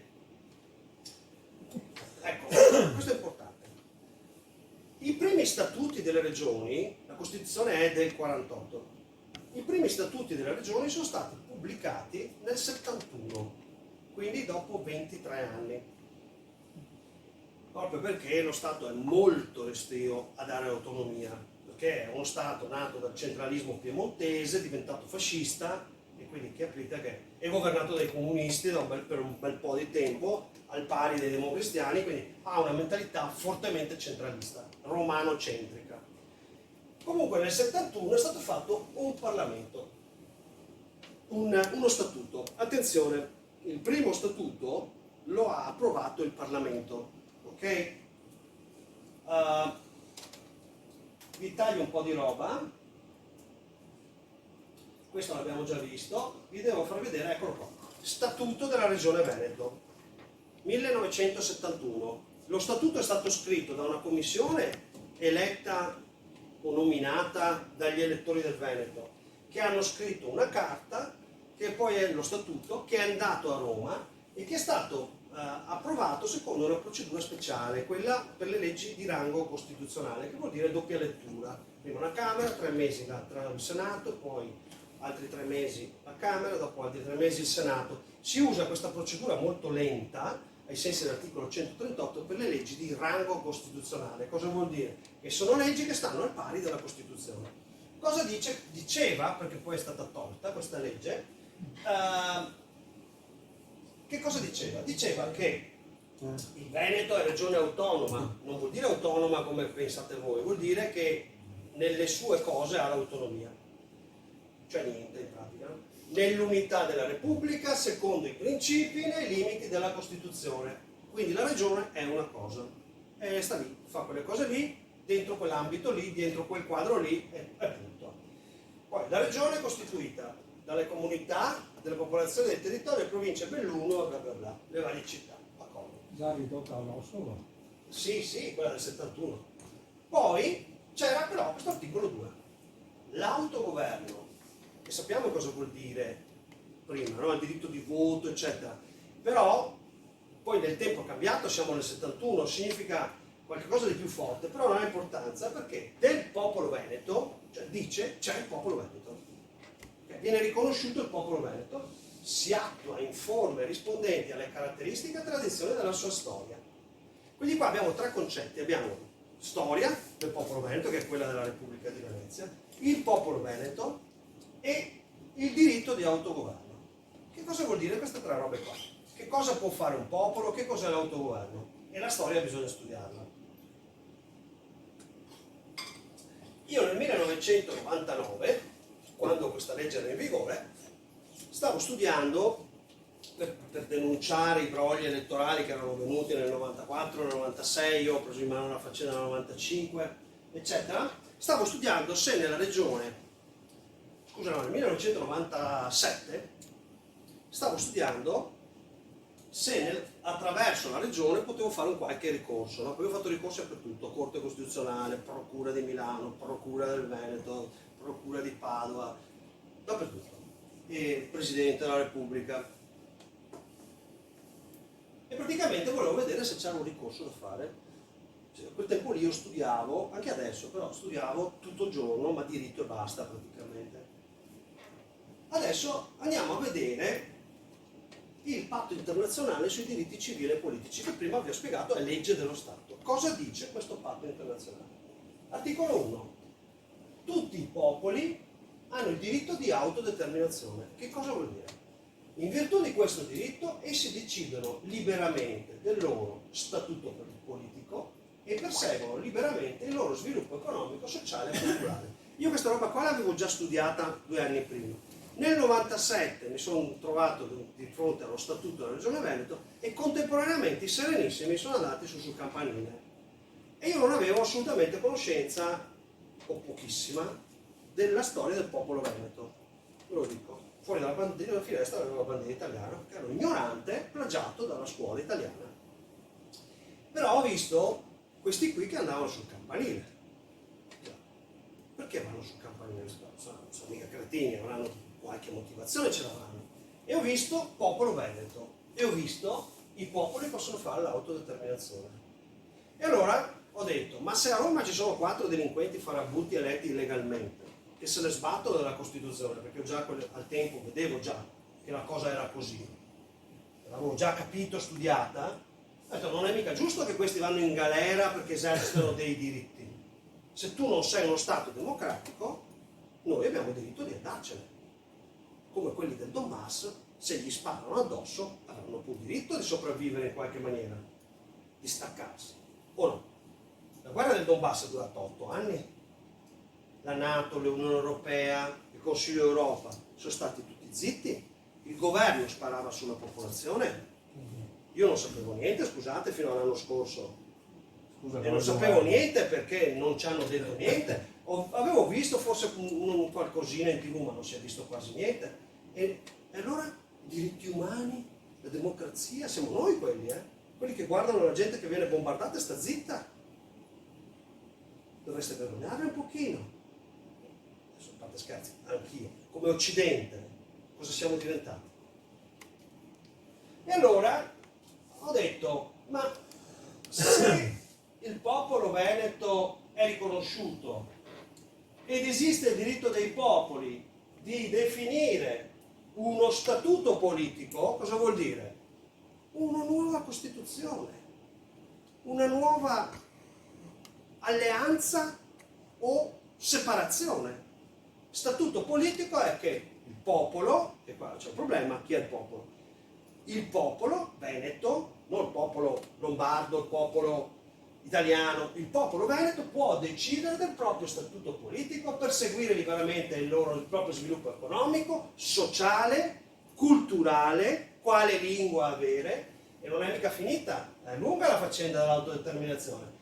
Per raggiungere i loro fini tutti i popoli possono disporre liberamente delle proprie ricchezze, delle proprie risorse naturali, della nostra acqua, della nostra agricoltura, delle nostre risorse naturali, delle nostre ricchezze, delle nostre tasse, senza pregiudizio degli obblighi derivanti dalla cooperazione economica internazionale. Non puoi fare il comunismo, non puoi fare l'autarchia. Va bene, ok, d'accordo, però senza pregiudizio degli obblighi derivanti dalla cooperazione economica internazionale fondata sul principio del mutuo interesse. Allora io non mi tengo tutti i prosciutti, anzi adesso siamo i primi produttori di grana, non mi tengo tutto il grano padano, te ne do un po', ma tu mi devi dare, non lo so, dammi una macchina utensile, dammi del petrolio, dammi qualcosa nel mutuo interesse. Va bene come concetto. E da diritto internazionale, d'accordo, però deve valere per tutti il diritto internazionale. In nessun caso un popolo può essere privato dei propri mezzi di sussistenza, cioè per esempio delle risorse per fare la propria politica culturale. Gli stati parte del presente patto, ivi compresi quelli che sono responsabili dell'amministrazione dei territori non autonomi e di territori in amministrazione fiduciaria, qui in pratica sta parlando dell'Italia, perché l'Italia ha firmato questa roba, e c'è il principio giuridico internazionale che dice pacta sunt servanda, firmato un patto se ne diventa schiavi. Gli stati parte del presente patto, ivi compresi anche quelli che sono responsabili dell'amministrazione dei territori non autonomi e di territori in amministrazione fiduciaria, perché c'era la questione che per esempio il territorio libero di Trieste è governato dall'Italia in via fiduciaria. Il territorio libero di Trieste è uno Stato che ha un trattato e l'Italia è lì come governo fiduciario dell'ONU.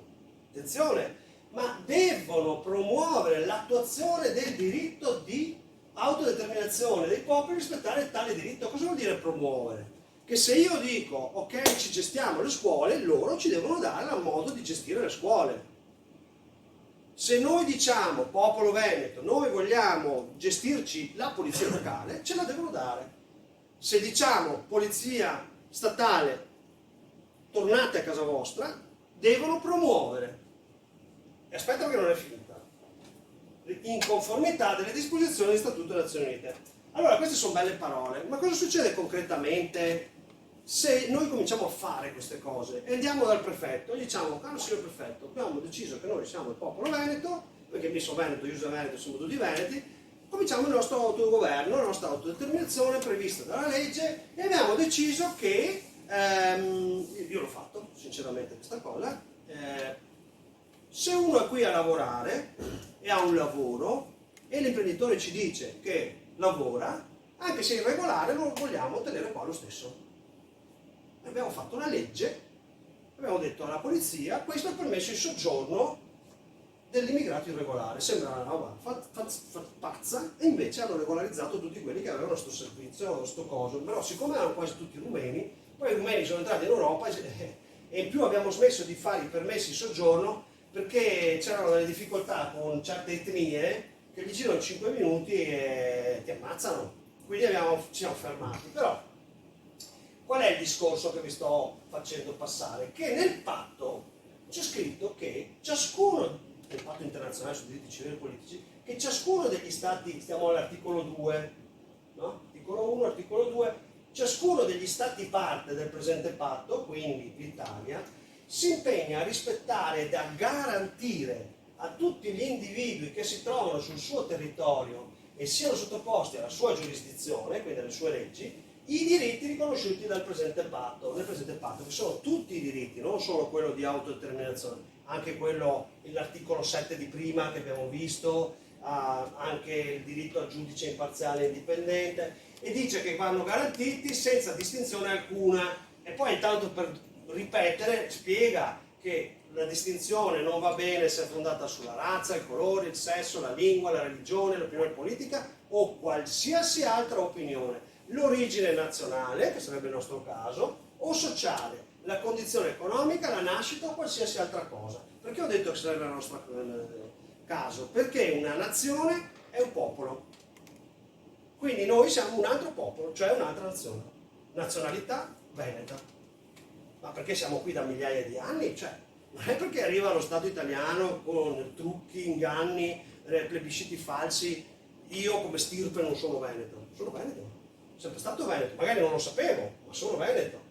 Poi, non lo sapevo nel senso che non sapevo di avere 3.500 anni di storia sulle spalle, non sapevo di aver avuto la più nobile delle repubbliche d'Europa e una delle più longeve, adesso superata mi pare da San Marino e dalla Danimarca, ma al tempo eravamo noi.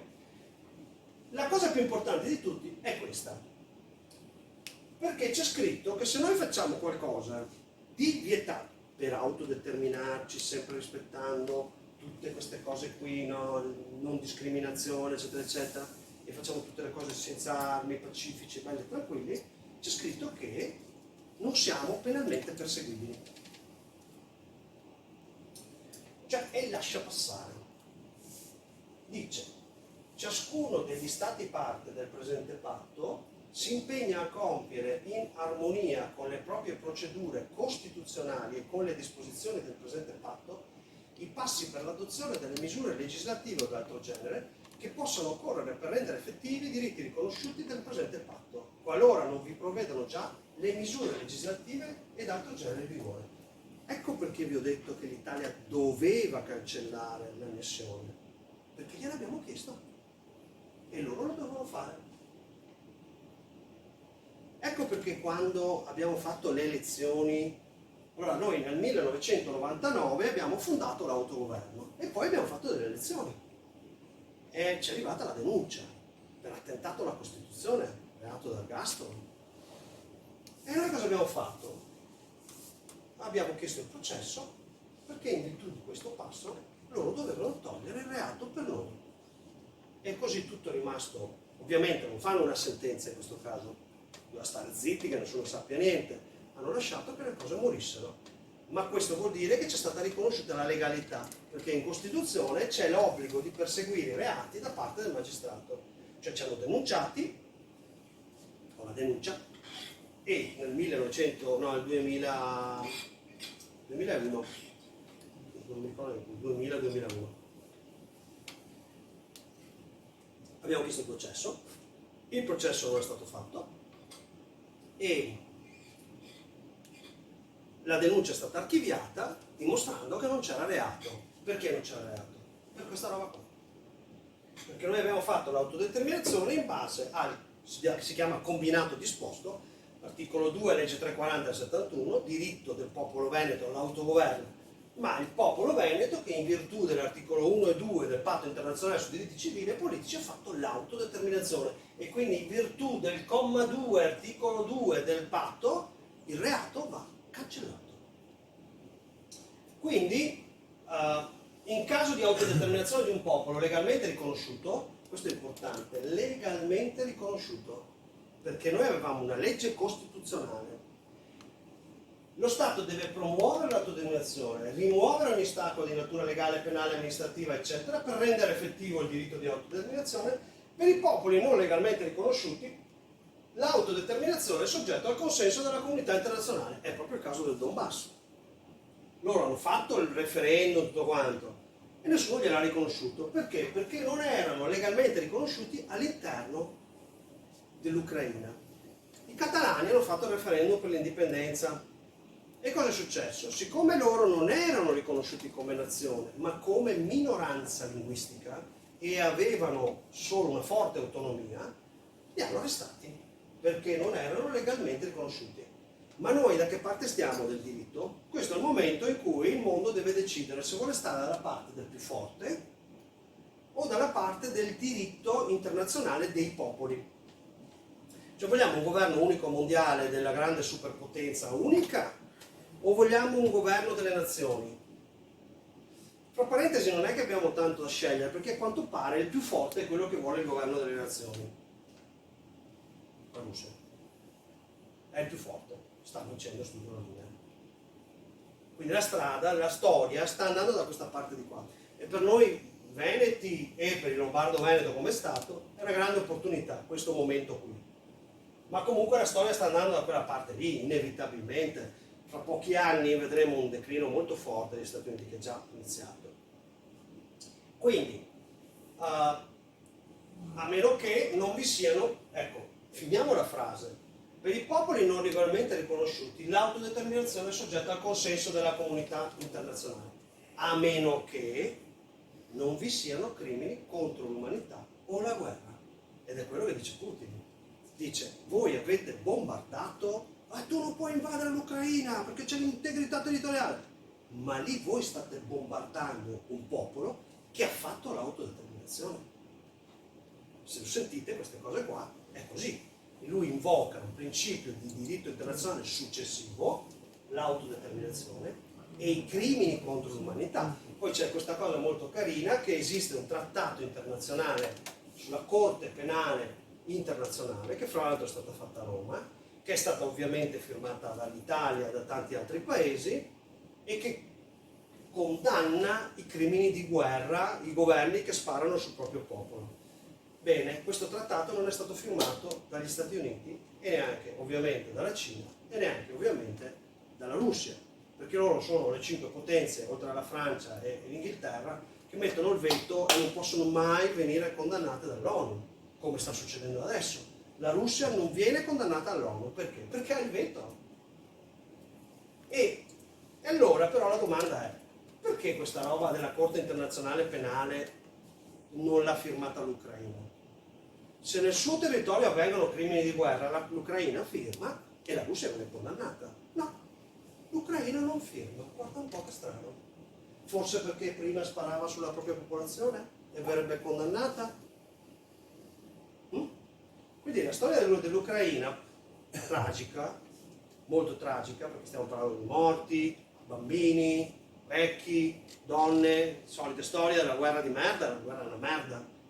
La guerra è merda. È proprio sangue e merda. Non c'è una bella parola per la guerra. Abbiamo perso il significato della... Cosa significa la guerra? È merda e sangue. Perché ci sono dei gruppi veneti che inneggiano la guerra, che dicono che loro stanno facendo la guerra contro lo Stato italiano, che però non sono armati, però invocano le leggi sulla guerra. Secondo me quella gente lì è proprio i primi a tradire la bandiera. Comunque, abbiamo visto che la legge della regione del 71 permetteva questa cosa. Aspetta che... Ecco qua. E noi cosa abbiamo fatto? Vabbè, io ho perso 3 anni a trovare qualcuno che mi firmasse un pezzo di carta che scrivesse noi siamo veneti e facciamo quella roba lì. 3 anni ci ho messo, 2 anni e mezzo. Sono andato a parlare con tutti, compresi i leader di partito, compreso l'avvocato difensore dei Serenissimi, che dopo ha scritto un libro ma non aveva capito niente. No, non aveva capito niente perché lui ha capito che il popolo veneto è la regione Veneto. Ma se ti ho detto che il popolo veneto parte da Bergamo a Udine perché è un'etnia, è un'identità storica, millenaria, che c'è la storia, le tradizioni, c'è scritto pure nella carta, no, non ha capito, non ha mai capito ancora adesso. Vabbè, allora, luglio 1999, fra l'altro fra pochi giorni è appunto il 30 di luglio, 3 cittadini si dichiarano popolo veneto. Io avevo detto proprio un pezzo di carta da formaggio in Veneto. Noi siamo quelli discendenti, noi siamo quella roba di cui parla la legge, perché siamo discendenti da X generazioni, non è importante, perché poi abbiamo fatto un criterio di appartenenza al popolo veneto che non prevedeva neanche le X generazioni, non prevede le X generazioni, però noi, tutto puoi dirmi tranne che non ho X generazioni sulle spalle, quindi sono veneto. Quindi noi siamo titolati, no? Perché poi, attenzione, è importante una cosa. Io posso aprirmi una partita IVA, ma se io me la faccio, lui non è mica obbligato. Cioè, se uno può esercitare i propri diritti, ciò non vuol dire che se gli altri non vogliono esercitare i propri diritti, hanno il diritto di impedirmelo. Se lui non vuole farsi la partita IVA, io me la posso fare. Se io mi dichiaro popolo veneto insieme agli altri, noi siamo popolo veneto, tu non vuoi far parte del popolo veneto, cavoli tuoi, stai non veneto. Puoi andare anche in Italia, puoi andare dove vuoi, ma qui la sovranità appartiene a noi, per legge internazionale. Anche se siamo in 2. Noi abbiamo cominciato a fare l'autodeterminazione, ci siamo dichiarati veneti, abbiamo fatto in base alle leggi e abbiamo creato un'anagrafe. La prima cosa che abbiamo creato è di dire chi sono i veneti. E abbiamo stabilito che veneti sono quelli di discendenza veneta fino alla 2ª generazione, non fino alla 5ª come ha fatto l'Italia. Poi abbiamo detto quelli che sono residenti da 10 anni, i figli di veneti o di una coppia anche mista con un veneto, chi è sposato con un veneto o con una veneta, quelli che sono residenti da 10 anni almeno, ma che hanno imparato una delle lingue venete, perché c'è il veneto, c'è il cimbro, c'è il friulano, c'è il ladino, c'è il bergamasco. Allora, praticamente noi abbiamo detto che Veneto, allora questo criterio di cittadinanza è analogo a quello medio, diciamo, del mondo, che però ha delle eccezioni. Per esempio negli Stati Uniti se tu nasci sul territorio hai la cittadinanza. Noi abbiamo fatto la cittadinanza prenate sul territorio. L'abbiamo fatta. Poi naturalmente ci sarà comunque il problema della lingua, ma l'Italia invece non accetta la cittadinanza per nascita sul territorio, per esempio. In questo noi siamo più avanti dell'Italia, credo. In Svizzera invece tu non hai la cittadinanza per nascita sul territorio e se vuoi la cittadinanza svizzera devi avere 20 anni di residenza. Noi abbiamo fatto 10, la Germania mi pare che fa 7. Noi abbiamo fatto una roba, ovviamente non è richiesto di essere né cristiani né scudo crociati, non è vietato se sei islamico, non è vietato se sei negro o giallo o arancione o qualche altro colore non ortodosso e ovviamente abbiamo rispettato il patto internazionale sui diritti civili e politici e facciamo diventare veneti anche quelli che votano comunista, pensa a te. Perché non si può fare discriminazione per opinione politica. E anche i ricchi li facciamo diventare veneti, anche i poveri, perché, no, a parte scherzi, la cittadinanza è una cosa seria, quindi se uno non è veneto si prende il modulino oppure sul sito mette i dati, carica la fotocopia della carta d'identità, si dichiara veneto. Questo nel 99. Abbiamo fatto poi cosa? Un governo provvisorio. E sapete come l'abbiamo chiamato? Governo del popolo veneto. Anagrafe del popolo veneto, governo del popolo veneto, e invece ci siamo sbizzarriti con l'assemblea elettiva, l'abbiamo chiamata assemblea dei membri. Che non si confondano troppo che loro sono il popolo veneto, l'assemblea dei membri, i membri eletti dal popolo veneto. Però abbiamo fatto la cosa più importante di tutte, in un certo senso per essere conformi, era il tribunale del popolo veneto, con un giudice eletto dai veneti che deve rispettare i diritti umani. È in pratica l'equivalente del Presidente della Repubblica italiano, ma con dei poteri veri di magistrato ed eletto direttamente dal popolo. Un'altra delle cose che gli italiani non possono fare è eleggere il Presidente della Repubblica, il Presidente del Governo, il Presidente delle magistrature più alte, non eleggono proprio un bagnete di nessuno. In America queste cose si fanno, negli Stati Uniti. Da noi queste cose si faranno, il Presidente del Governo non è eletto. Poi abbiamo fatto nel 2000 le prime elezioni, che poi ho scoperto che non erano le prime perché nel 600 d.C. nelle isole di Venezia si facevano le elezioni plebiscitarie. E comunque abbiamo indetto le elezioni da Bergamo a Udine, sulla base etnica. E è arrivata la denuncia, la storia della denuncia ve l'ho già raccontata, abbiamo poi fatto ricorsi, istanze, ho fatto scarcerare una persona per pinsegato, permessi di soggiorno, dopodiché c'è stata l'archiviazione, cioè le istituzioni sono risultate legali. Nel frattempo, qui in mezzo, siccome la cosa stava crescendo troppo, ve lo dico per trasparenza, i carabinieri mi hanno fatto un'imboscata, mi hanno pestato, sono finito in ospedale, io un altro, denuncia per resistenza a pubblico ufficiale, aggressioni, eccetera. Ho chiesto il processo perché c'erano i testimoni che era stata un'aggressione squadrista. Ovviamente il processo non si è fatto, tutto archiviato, quindi io non ho mai pestato i carabinieri, non ho mai aggredito i carabinieri. E su che cosa sono i carabinieri? L'Italia lo ha imparato perché poco dopo c'è stato il G8, poco dopo c'è stato Cucchi e adesso sappiamo che anche i carabinieri sono in grado di uccidere. Non sono un corpo così sano, sono una roba che risale ai Savoia. Sono quelli che tagliavano le teste, le impiccavano e le mettevano per far vedere che cosa era successo a chi governava l'Italia. Hanno fatto 1 milione e rotti di morti nel meridione. Ricordiamocelo questo. Poi,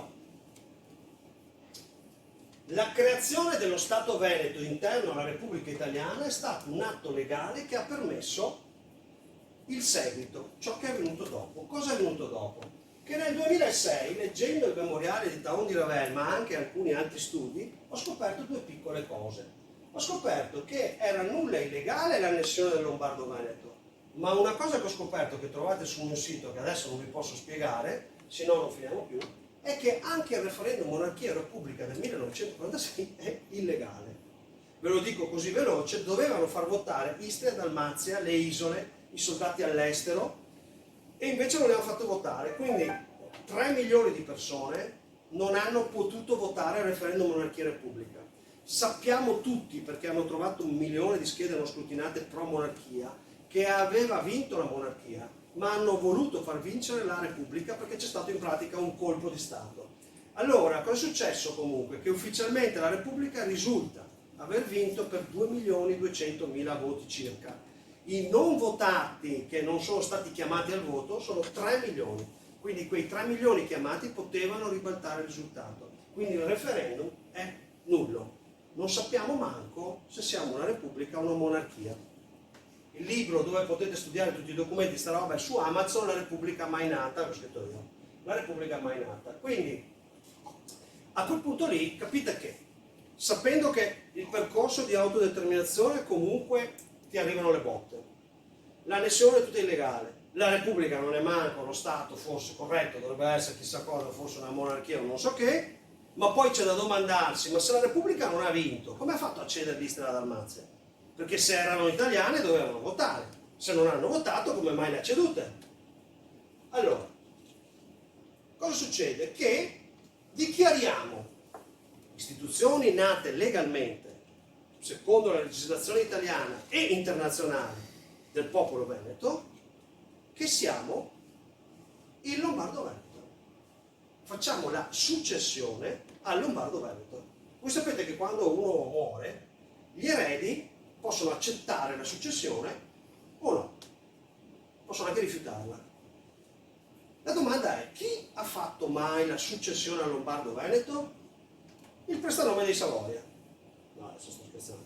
E non è valida perché lui non era erede, lui non poteva fare la successione. Noi, che avevamo la rappresentanza, ce l'abbiamo tuttora, legale internazionale del popolo veneto, abbiamo fatto la successione. La capitale era Venezia.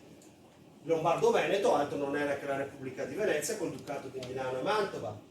Dopodiché nel 2006 abbiamo fatto un ricorso a Venezia per far accertare la sovranità e l'unico documento che abbiamo presentato era il mio libro, La Repubblica Mai Nata, con la prova dell'annessione illegale e la prova del referendum monarchia-repubblica illegale. Il giudice dice: la questione è internazionale, come ve l'ho già detto, facciamo ricorso al giudice, in realtà qua era il 2008 proprio, ricorso al giudice CEDU per il giudice naturale. Abbiamo avuto un tentativo di infiltrazione, dopodiché casualmente l'Italia cancella l'annessione. Noi nel 2012 facciamo questo ragionamento, diciamo ok, adesso siamo lo Stato Lombardo-Veneto, governo Lombardo-Veneto, governo tutto, però non possiamo noi veneti diventare, imporre la lingua veneta e quant'altro anche all'Insubria e al Ducato di Milano.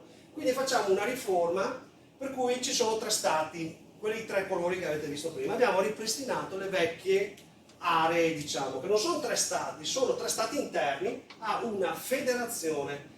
Il 1° gennaio Lombardo-Veneto, ecco, questa legge qui, la 212 del 2010, prevedeva che l'Italia, sto per finire, fra un po' abbiamo finito, l'Italia aveva tempo fino al 1° gennaio 2013 per ripristinare le leggi cancellate. Non l'ha fatto, il 1° gennaio 2013 il Lombardo-Veneto non è più legalmente Italia, punto fine. Non si può più tornare indietro. Non è che adesso noi possiamo firmare che questa è Italia, perché faremo una violazione del diritto internazionale. Il percorso da qui in avanti è solo uno: dobbiamo organizzarci, quando saremo completamente il controllo, avremo completamente il controllo del territorio e delle finanze, potremo fare una consultazione popolare per dire: volete adesso stare indipendenti o tornare con l'Italia? Oppure uscire dall'Europa, andare con qualcun altro, stare da soli. Però dobbiamo farlo noi. E fin tanto che non arriviamo a quel punto lì, noi non siamo titolati a cedere la sovranità, perché siamo ovviamente in uno stato di occupazione. Nel 2014 però abbiamo fatto una conferenza con un altro organismo, il Regno delle Due Sicilie. Cioè tutto lo Stato del Sud si sta ricostituendo e abbiamo fatto una conferenza degli Stati preunitari. Che cos'è questa conferenza? Non è altro che un accordo politico. Ci siamo accordati che sia noi che loro puntiamo ad andare in corte internazionale per rivendicare la sovranità. E siccome non è una questione semplice, ci vogliono soldi, può darsi che uno di noi due arriva prima dell'altro. Abbiamo fatto l'accordo che il primo che arriva porta anche l'altro. Quindi la causa che faremo noi porterà anche il Regno delle Due Sicilie, o loro porteranno noi, il che vuol dire il 60% del territorio italiano e forse 51-52, qualcosa del genere, della popolazione. Cioè noi due rappresentiamo la maggioranza del paese, quello che oggi chiamano l'Italia. Non è che ci siamo fusi come stati, perché come vi ho detto noi non possiamo cedere la sovranità, abbiamo fatto un accordo operativo. io porto la pasta, tu porti il sugo, viceversa, più o meno. Oppure porta tutti e due, tutto te, basta, adesso vediamo, basta che stiamo insieme. Ecco, qui è così. Vi devo dire che purtroppo nel frattempo io personalmente ho fatto una piccola deviazione, nel senso che ho provato a vedere se l'Italia a fronte di questi risultati poteva essere ragionevole e sono riuscito attraverso 4 miracoli a portare in regione una legge che è stata per i 4 miracoli approvata, la legge numero 28 del 2016. Questa legge diceva che allora, nel diritto internazionale ci sono, poi nel Consiglio d'Europa, le minoranze nazionali, cioè parti di popolazione che sono in uno Stato ma non hanno la nazionalità di quello Stato, tipo i sudtirolesi, ok? Tipo gli sloveni in Austria. Allora, a queste parti di popolazione che vengono chiamate minoranze nazionali, vengono riconosciuti tutti gli stessi diritti di un popolo, tranne che non fanno l'indipendenza, tranne che mantengono l'esercito dello Stato. Però diciamo, ecco, il Sud Tirolo, tanto per intenderci, è un modello abbastanza completamente realizzato. Io sono riuscito a far passare per 4 miracoli, insieme ad altra gente, insieme a dei sindaci che hanno portato questa legge. Nel 2016 abbiamo presentato nel 2015 una legge in Regione Veneto dove al popolo veneto venivano riconosciuti i diritti di minoranza nazionale, cioè il trattamento del Sud Tirolo. Questa legge è stata anche applicata dal sindaco di Bagnoli, che ha fatto svuotare la caserma, perché Bagnoli è un paesino che ha 2-3 mila abitanti, e c'è la caserma lì, gli avevano messo 3.000, l'aeronautica, gli avevano messo 3.000 immigrati. E il Ministero dell'Interno chiama il sindaco, ex leghista, fra l'altro, passato a destra e poi non so che fine ha fatto perché si è rotto le balle, chiama il Ministero dell'Interno e gli dice: tu devi dare a questi 3.000 immigrati la residenza anagrafica. Che cos'è la residenza anagrafica? Lo sanno quelli dell'Interno. Praticamente loro sono dentro la caserma, risultano come residenti nella caserma, seppure in caserma non ti puoi fare la residenza, e però godono degli stessi diritti dei cittadini. E il sindaco diceva: i servizi sociali io non do più niente a nessuno, li devo dare agli immigrati, ho 2.000 cittadini, 3.000 immigrati, cosa fa? Sono tutti gli immigrati. E allora si rifiutava, però chiaramente la legge dello Stato è la legge dello Stato. Io sono andato lì insieme con il presidente del tribunale del popolo veneto che esiste, che si chiama Ioverno, e gli abbiamo detto: guarda che in virtù di questa legge la convenzione quadro dice che non si può fare bisogna rispettare la proporzionale etica, non si può cambiare la percentuale di popolazione in maniera eccessiva, bisogna rispettare la proporzionale etica. Se prima avevi 10% di immigrati, quello è. E lui ha preso carta e penna, ma siamo andati a parlare con gli avvocati, tutta una storia, anche simpatica da raccontare, ma me la risparmio. Ha preso carta e penna e ha scritto il perfetto: caro signor Premier, in virtù di questa legge io mi rifiuto, perché è una violazione della legge quadro. Il presidente dell'Assemblea regionale del Veneto, Ciampetti, presunto leghista venetista invece, che poi ha lavorato contro questa legge qua, è andato lì in consiglio comunale: è una provocazione! La regione Veneto ha fatto cancellare questa legge in Corte Costituzionale perché l'avvocato che hanno mandato ha detto che questa legge non serve a nulla. E questa legge si poteva salvare dicendo che, per esempio, noi paghiamo molte più tasse delle altre zone d'Italia. Un fatto numerico. Che per esempio noi abbiamo i punteggi più bassi alle scuole e all'università. Perché studiamo di più? No, perché veniamo esclusi dai concorsi pubblici. Noi non è che studiamo di più, sì, studiamo forse anche di più, ci bastonano sicuramente di più, ma con i voti più bassi noi veniamo esclusi dai concorsi pubblici. E guarda caso, prefetti veneti non ve ne sei. Guarda caso, la maggior parte delle istituzioni sindacali, la maggior parte delle altre magistrature, la maggior parte di tutte le funzioni apicali non sono fatte da veneti, però siciliani che se da tutto. Ma non perché i siciliani sono una razza superiore, perché hanno dei vantaggi di qualche tipo che noi non sappiamo. Allora vedete, quando vi dicevo ce l'hanno fatta pagare cara, noi li abbiamo battuti a Custozza e a Lissa, ma è 1 secolo e mezzo che ci mettono lo scarpone in testa. Emigrazione la più alta d'Italia, guerra sul fronte del Piave fra fratelli veneti, genocidio in Istria e Dalmazia di veneti, negazione, esproprio, di tutto, negazione della lingua, la lingua veneta riconosciuta internazionalmente. Abbiamo fatto ricorso contro la legge Lorenzin, la Corte Costituzionale ha negato l'esistenza, ha violato la legge sulle convenzioni quadro.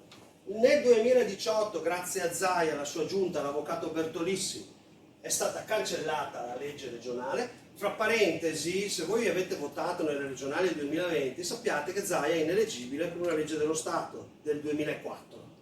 Ineleggibile perché è al terzo mandato. Nel 2015 la regione o 12 ha fatto una leggina per cui secondo loro la legge della regione può superare la legge dello Stato. E praticamente c'è in magistratura tutta questa cosa che a settembre dovrebbe, sono già 2 anni che stanno andando avanti, avvocati, roba, soldi, 38 magistrati hanno visto sta roba. Cioè, i veneti quando vanno a votare vengono solo presi per il culo, non lo so. Cioè, hanno messo l'esenzione delle firme del capo dell'opposizione Lorenzoni grazie alla firma di uno del gruppo misto, come se il gruppo misto fosse un gruppo politico. Cioè, si sono date le esenzioni a tutti, lo faranno anche adesso con le politiche, quelli che sono dentro al Parlamento sono esentati dalle firme, gli altri non si possono candidare perché non è possibile in 15 giorni raccogliere migliaia di firme, ovvio. Quindi loro, facendo queste cose delle elezioni all'ultimo, impreviste, tengono fuori tutti, ma nel caso dei veneti, i veneti sono indotti a votare gente addirittura non eleggibile e naturalmente non sa nulla, non sa nulla. Quindi è proprio il nostro diritto e dovere per le prossime generazioni mandarli via. Quindi, cancellata la legge, 2020 inizia il grande reset. E il grande reset è iniziato, signori, non si torna più indietro.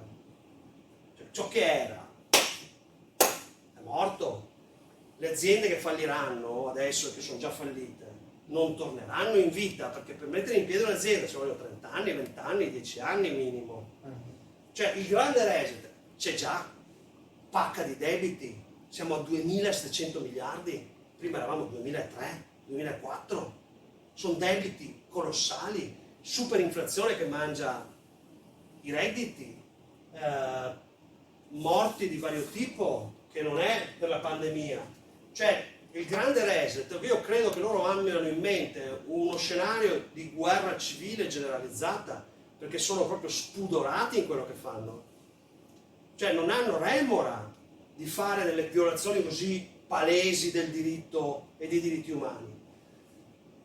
Allora, alla fine del 2021 siamo partiti col piano Z. Per la cronaca non c'entra niente la Russia. Noi siamo partiti col piano Z a dicembre del 2021, non sapevamo dei carri armati, c'erano già i carri armati in Russia, no? No. Con la Z? No. Sì, Ecco. Quindi ci hanno copiato la Z.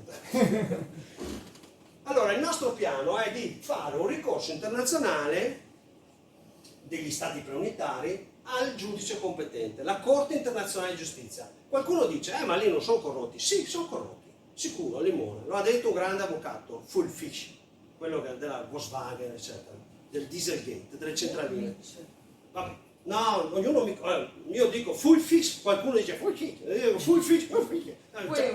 Nessuno si è mai dato, io quello che dico io, ok? Allora, praticamente cosa succede? Lui ha detto, i giudici sono corrotti, lo sappiamo, e perché facciamo ricorso lo stesso? Perché, come avete capito, la questione nostra è al centro della questione dei diritti umani e del diritto internazionale. Noi siamo un popolo privato dei suoi diritti fondamentali, annesso illegalmente. Quindi, allora, ci hanno annesso illegalmente come Stato Lombardo-Veneto. Quindi violazione del principio di integrità territoriale. No, non vale. Allora noi abbiamo fatto l'autodeterminazione e ci dovete dare l'autodeterminazione. No, non vale.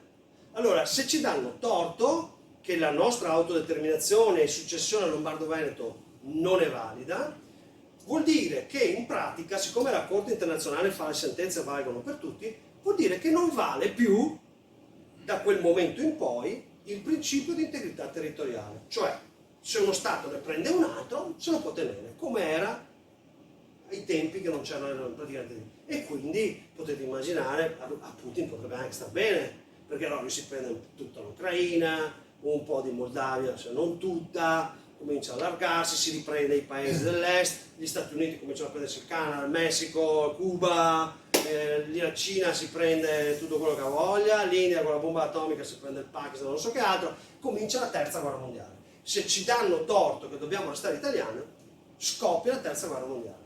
Se invece ci danno torto, invece ci danno ragione, e allora lì la questione dell'Ucraina andrà risolta secondo il diritto internazionale, in virtù di chi ha sparato, ci dovranno essere tutte le commissioni, si trova il bando della matassa. Quindi noi siamo convinti che ci daranno ragione, perché se no scoppia la terza guerra mondiale. Ma è giusto così in un certo senso, perché? Perché noi siamo uno dei popoli più antichi d'Europa, proprio possiamo essere considerato l'Homo Europeus, non so se è giusto, ma praticamente prima di noi, anzi al tempo nostro, gli unici che esistevano erano i baschi, i sardi, che sappia io nessun altro, forse c'era il Neanderthal. Cioè siamo fra i primi e ci siamo diffusi in tutta Europa. Quindi, sintesi, nella legge italiana la sovranità individuale è molto limitata, vabbè non ci interessa, il governo abusa delle leggi e girandole i diritti umani sono schiacciati dalle emergenze. Non esistono autodeterminazioni di popolo legali dopo il 2012, questo non l'abbiamo visto, cioè nel 2012 per completare le malefatte della regione Veneto a gestione Zaia hanno fatto un nuovo statuto, però regionale, e quindi quel diritto di autogoverno non esiste più, nel senso che nessuno lo può più esercitare di nuovo, ma noi che l'abbiamo cominciato a esercitare prima non possiamo essere negati nel nostro diritto in virtù della successione del tempo delle leggi. Cioè noi possiamo continuare l'autodeterminazione perché abbiamo fatto quello che era legale. La regione, fra l'altro, nel 2012 non era neanche più legale sul territorio perché era stata cancellata l'annessione, quindi a noi di quello che fa la Regione Veneto non ci interessa proprio ben nulla. Però quelli che stanno facendo le varie autodeterminazioni, comitati di liberazione, movimenti di liberazione e quant'altro, sono tutti fuori norma secondo le leggi italiane. La Repubblica di Venezia è diventata Lombardo-Veneto nel 1816, è stata invasa nel 1859 la Lombardia, 66 il resto, dagli eserciti guidati dai massoni e dalle forze occulte di un potere bancario internazionale. Adesso ve l'ho detta. In realtà sono i banchieri che stanno, c'è un specifico gruppo di banchieri che sta finanziando guerre da una parte e dall'altra da secoli. E infatti abbiamo molte prove di questo, ma comunque insomma la Francia è venuta, ha conquistato la Lombardia perché il Piemonte era veramente uno stato scalcinato, era il peggiore d'Italia. Con un ricorso alla Corte internazionale di giustizia, Lombardo-Veneto può tornare indipendente per realizzare i diritti umani che l'abbiamo messo in Costituzione. Siamo legalmente liberi, ma non siamo in grado di esercitare i nostri diritti. Il piano Z si chiama così perché ci si arriverà per necessità di sopravvivenza. Allora, questa è la prima, eccola qua, la legge nuova che ha sempre conservato il popolo veneto e l'autogoverno, ma è una legge regionale, quindi non vale come quella precedente costituzionale. Che cosa potete fare voi? Questa è la parte nuova di chi non l'aveva vista. Fare pubblicità personale, molto utile, sui social, volantinaggio, organizzare incontri come questi, o con più gente di così, partecipare alle serate, studiare attentamente il percorso, la storia, le leggi, cercare finanziatori. Noi non vogliamo i soldi, vogliamo i finanziatori, che poi raggrupperemo al momento giusto. Servono 400.000 euro per fare la causa, che è pochissimo se ci pensate. Noi paghiamo 1 miliardo di euro al giorno di tassa d'Italia. Da indipendenti avremo a testa, dalla culla alla tomba, 5.000 euro in più all'anno. Una famiglia di 4 persone avrà 20.000 euro in più all'anno in tasca. Potete immaginare cosa succede ai frigo, alle macchine, alle automobili, il risparmio energetico, l'edilizia, tutto quello che ci va dietro anche del buon vivere. E infatti vogliamo anche essere, sicuramente come tradizione veneta millenaria, vivere bene, ma impegnandosi seriamente nel lavoro. Questa è l'identità veneta, diciamo una parte. Diventare parte delle istituzioni. Ciascuno che ha diritto può dichiararsi veneto, può essere votato per entrare a far parte del Parlamento, ma c'è anche la strada di fare il sindaco di autogoverno e ci sono altre funzioni, si può collaborare, ma dipende anche di entrare e capire di che cosa sta parlando.